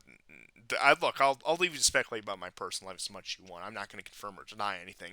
I'm getting way too off topic for being 2 hours and 42 minutes in this show anyway. So I'm going to close out the show with a brief news roundup out of Asia. So North Korea, it has been conducting missile tests, and it is now calculated that North Korea can now hit the continental United States with a nuclear warhead in about 33 minutes. And that's on top of North Korea claiming they have 800,000 volunteers ready for any potential conflict with the U.S. and in light of U.S. military drills with South Korea. So maybe a reignition of the Korean War is the next front that opens up. Maybe that's the next American bold move by the American Empire. I doubt it. I say that completely tongue in cheek, but North Korea has been. Look, that's another country that simply isn't going down. Much like the Iranians, they have their nukes. Well, the Iranians don't have their nukes, but the North Koreans have their nukes. They are reintegrating themselves with Russia and China. It's a country that's not going to collapse anytime soon. I'll just put it that way. You Hmm. have India considering imposing retaliatory tariffs against the European Union regarding quote unquote punishment towards India in order to curtail trade with Russia. But right here, this is from Bellum Acta Telegram channel. Quote, India is considering imposing retaliatory tariffs on the European Union exports in response to the bloc's proposed carbon tax that would disrupt over $8 billion worth of Indian metal exports into the EU. Two Indian government officials are aware of this development, they had said to the press. Now, we all know that it's under the guise of a carbon tax or some sort of environmentalist concern trolling. But at the end of the day, it's because India is too cooperative with Russia, and that India is still continuing to trade with Russia to a great degree, and frankly, reaping the benefits of trade with Russia that Europe has currently deprived itself of. And at that point, also charging a markup on oil and other resources that come from Russia going into Europe as well. So it's clear the real motivation behind any sort of environmental carbon tax or steel tax or industrial tax or whatever claptrap they put on us. So with that as well, you have India continuing down the path of de-dollarization. They have their central banks are continuing to move towards these SWIFT alternatives, and that they had announced that they'll introduce an internal payment system to replace Visa and MasterCard in the country and provide greater independence and lower fees, according to local news agencies out of Indonesia. Then, the last story I have out of East Asia here is that China and Argentina are on the verge of signing a major arms deal. And this is from Slaviograd Telegram channel. I'm just going to read this verbatim. Not only is it important that China, if this deal is signed, will seriously get into the arms business in South America where the United States used to reign, but also important to know what exactly is a terrestrial dispute with Argentina right now. It's Britain. When it was Britain that imposed sanctions on any arms shipments to Argentina if the UK components were available. That's why Argentina can't buy the F-16s. There's sorts of British made stuff in there, all sorts of British made stuff in there, but the Chinese fighter jets and armored vehicles are fine. China can make a big fuss about this topic. It is least to Russia's advantage that Britain, if it goes ahead, will immediately cut off any other arms sales to other countries, particularly Ukraine, saying that, quote, we need it ourselves. They're going to snatch the Falklands away from us, and they simply do not need. They simply do not need arms for anything else. So you have right here China and Argentina on the verge of signing an arms agreement because of the situation that the UK's paranoia over the Falkland Islands because of war almost 40 years ago at this point has fostered. And it's also significant because, and this is also on top of the news that Honduras has normalized relations with mainland China over Taiwan.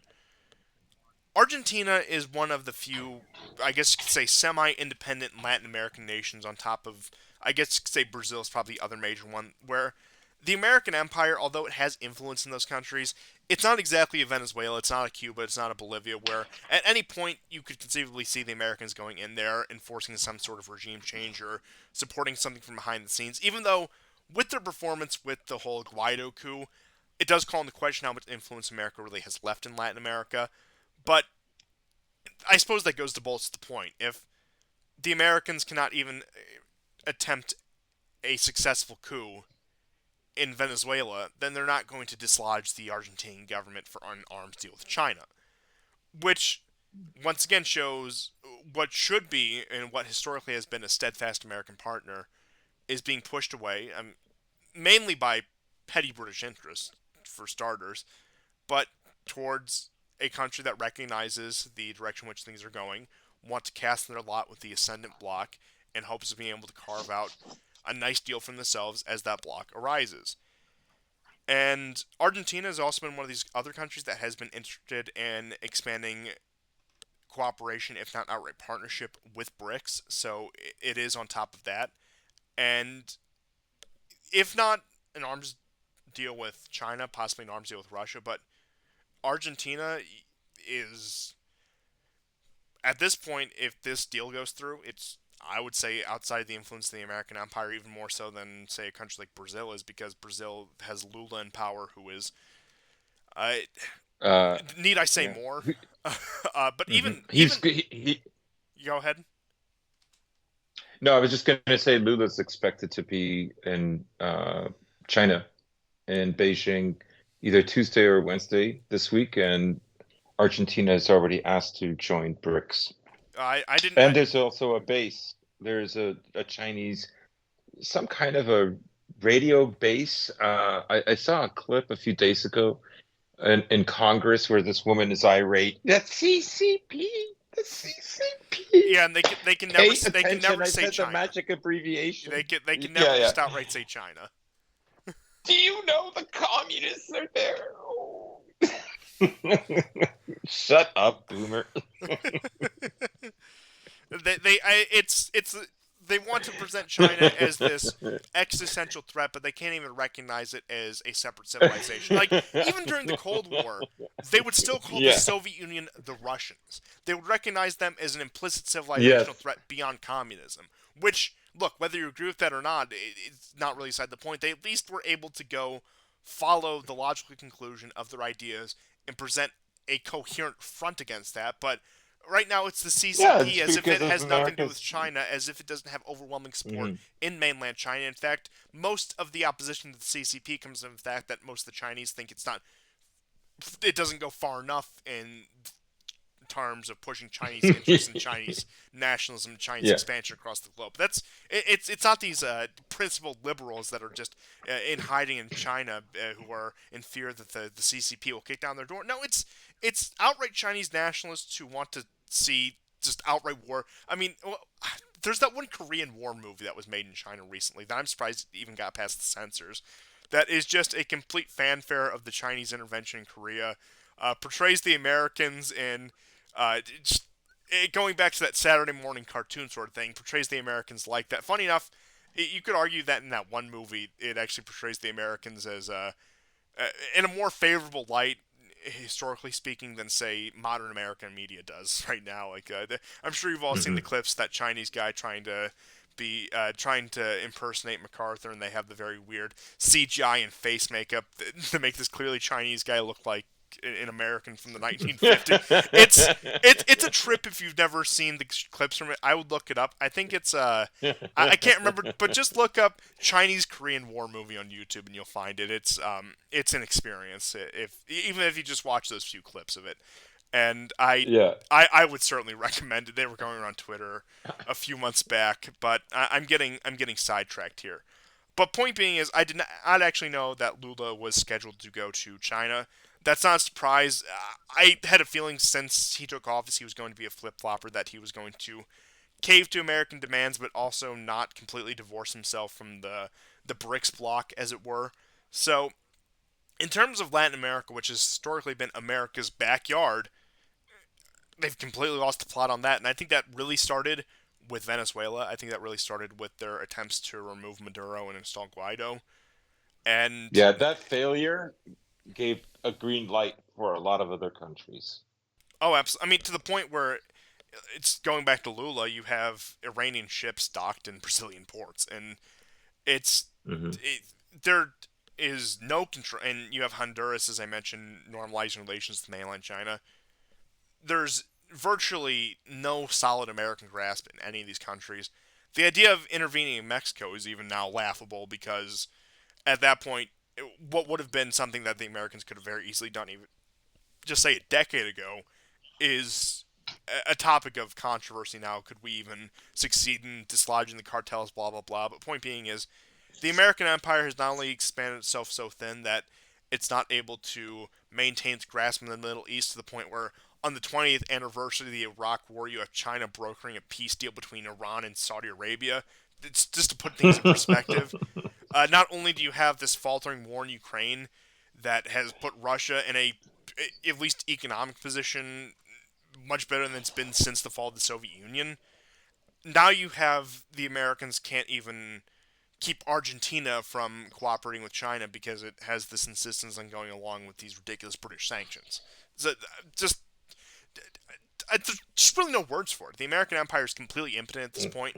Now, I'm not saying that it doesn't have a few punches left in it, which I think right now is what makes the American empire so particularly dangerous because it has a lot of power left behind it, and it looks so impotent right now.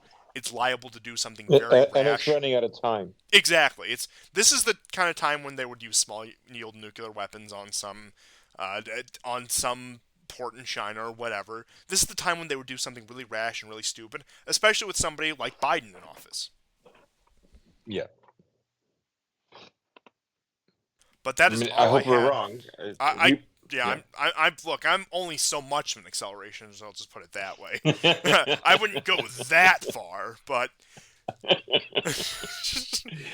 that's all I had for today. Unless you have any last minute things you'd like to tack on. Ted Nugent was at a Trump rally and he called Zelensky a homosexual. That's all I have. I love this trend of these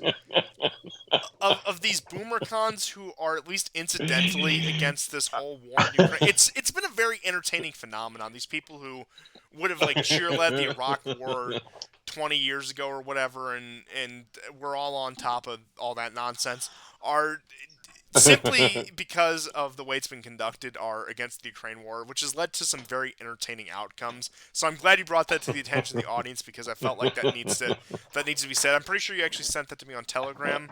And I was Yes. gonna bring it up, but I forgot. He called him something like a weird homosexual. That's a direct quote, you two. I'm not saying that about him, of course. Blah blah blah. It's a direct quote. He said it. I didn't. I'm just reading what was said. So there's that. But that's all I had for this episode of the War Report. Once again, we're pushing the 3 hour mark, but under the 3 hour mark this time. So thank you everyone for tuning in to yet another episode, and we'll see you guys next time. And goodbye. Thank you and take care.